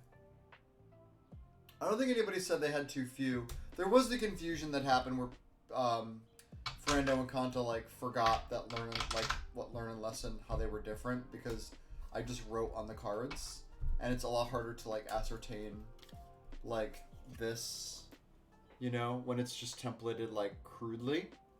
So I have an idea for how to fix that, and I'm going to implement it at some point soon, but I'm not like a nicer way to implement it, but I'm going to start with just different color Sharpies on it next time.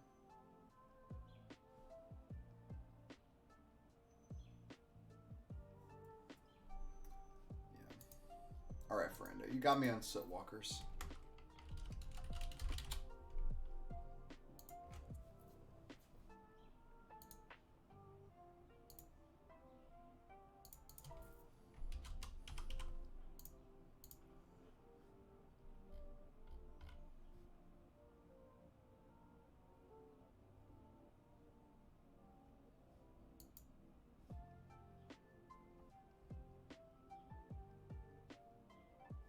People are just going to play Whisper Agent.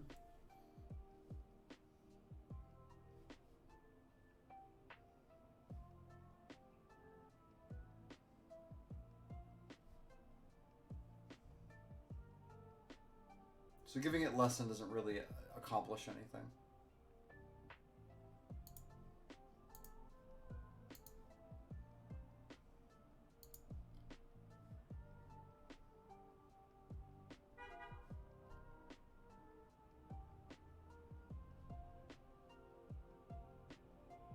think having Pitiless Gorgon over Golgari Longlegs makes sense.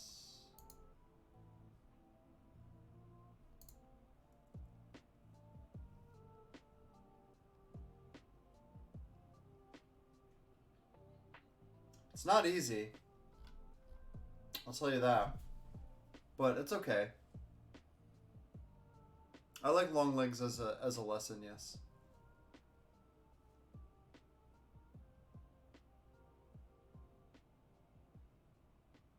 Maybe Gorgon is just playable, yeah, exactly.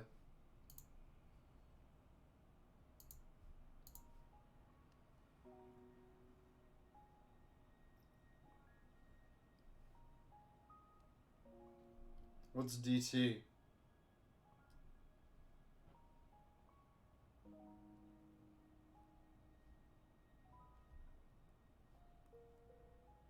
It is. It's there's too much of it.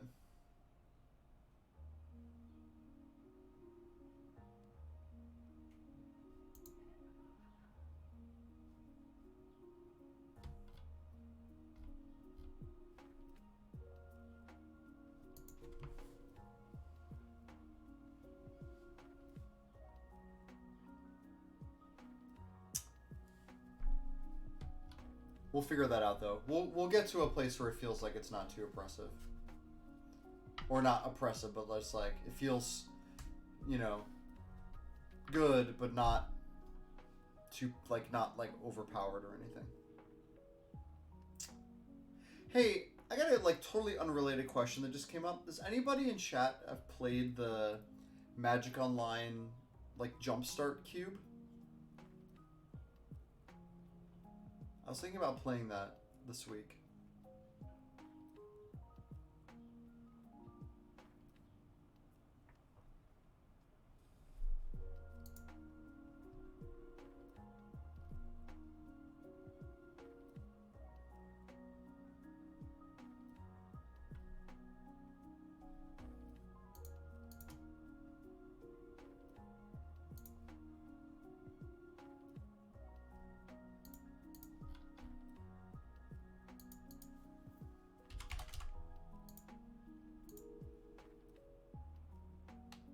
A little brainless. It's best of one.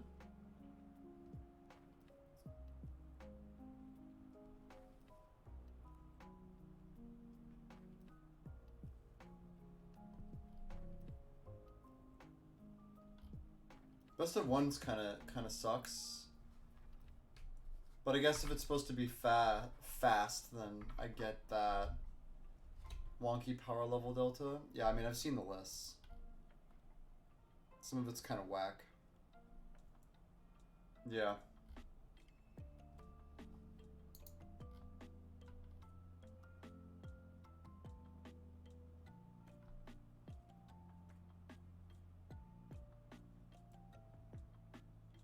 Grind blotter, dude. Untap symbol. No big deal. What could possibly go wrong?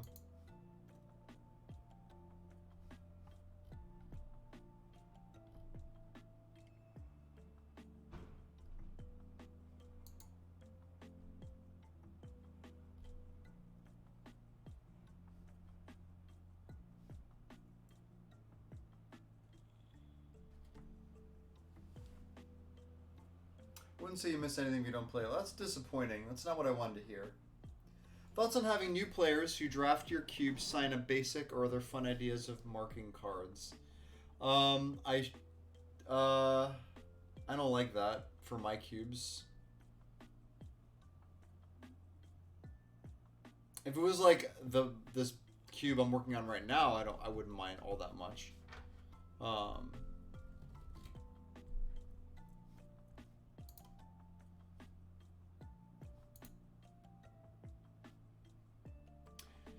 I guess so, Ferrando. It's just, yeah, I was trying to not put it on torpor dust because it breaks the idea of them all being creatures. But I don't think that. But there's no other.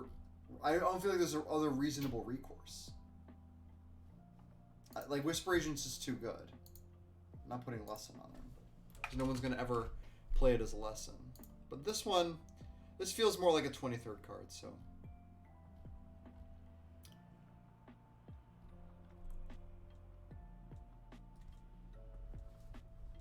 Yeah. Crack shot. I have plenty of ways to fucking waste my time. Yeah, the 2-1 flyer is Wither, but it also has Defender. Yeah, Agent and Rogue are just good.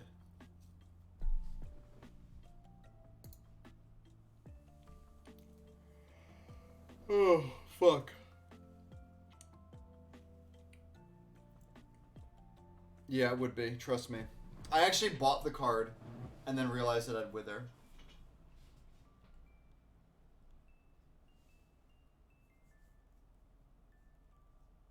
Sometimes you do need a blocker. It'd be a good lesson creature, yeah. Yeah. The design restrictions are pretty rough. But I do like how they constrain, they kind of focus in the design space. The constraints are fun to work around.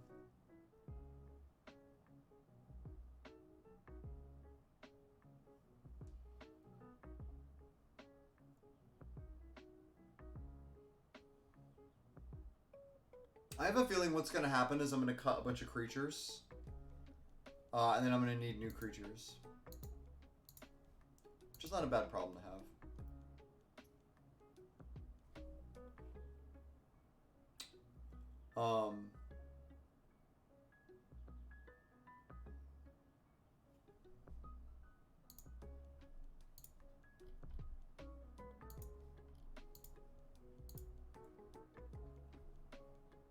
Let's make a couple of spoken changes.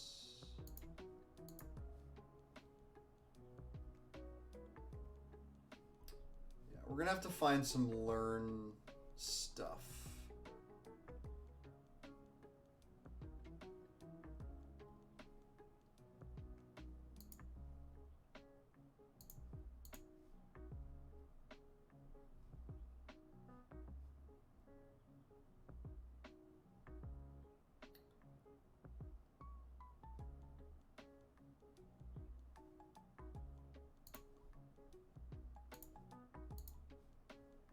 One of the big questions I have left is to drive my thoughts forward about learn, like stapling learn onto stuff, is what, like, we talked about like how Adamant Will having learn on it felt a little pushy, and what I said was like, if at what point, like, where can I balance the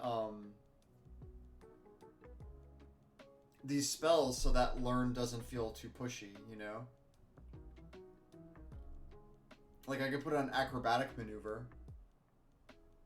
And to just, like, I have this instinct to replace draw a card with learn. And that's why how I've been doing it.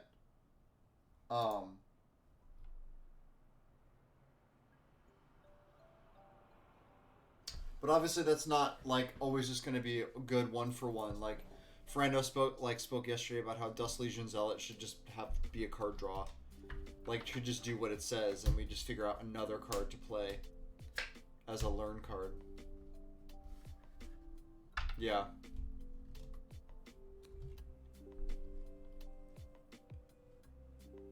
But, like, I like having Igneous Inspiration and Arcane Subtraction. I think those are, like, pretty cool learn cards. Or, like, Study Break. Like, that's not a trade, right?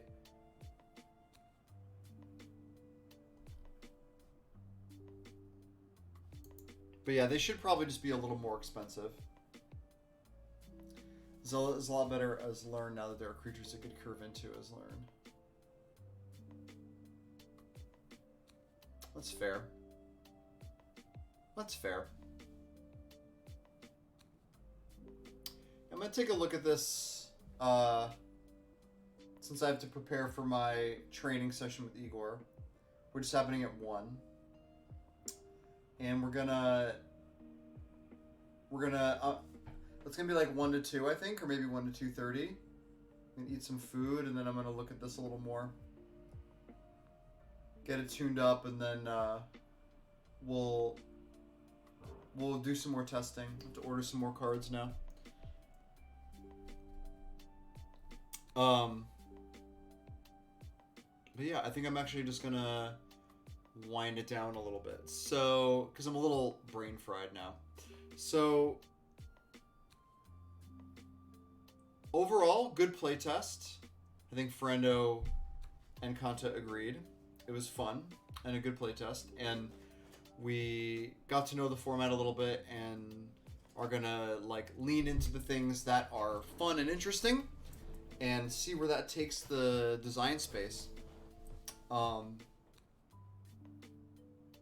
I think leaning into morphs and mutate and Voltron stuff, and then mana syncs with morph are really fun. I think multicolor stuff is also really fun. I think learn a lesson is really fun. Just has to be balanced appropriately. So I think we can easily get to a space where this is feeling pretty good, because it already felt pretty good. There were just like obvious power outliers and obvious like doo-doo cards. So I think we'll get there a lot more quickly than we might think. And we have some new cards on the horizon. So yeah, we're gonna see what all these updates how they impact the environment, and I'm gonna adjust to that with the list, and then schedule another playtest session. Okay, so if you like this stream and you want to see me again, please hit the follow. I do one stream a week.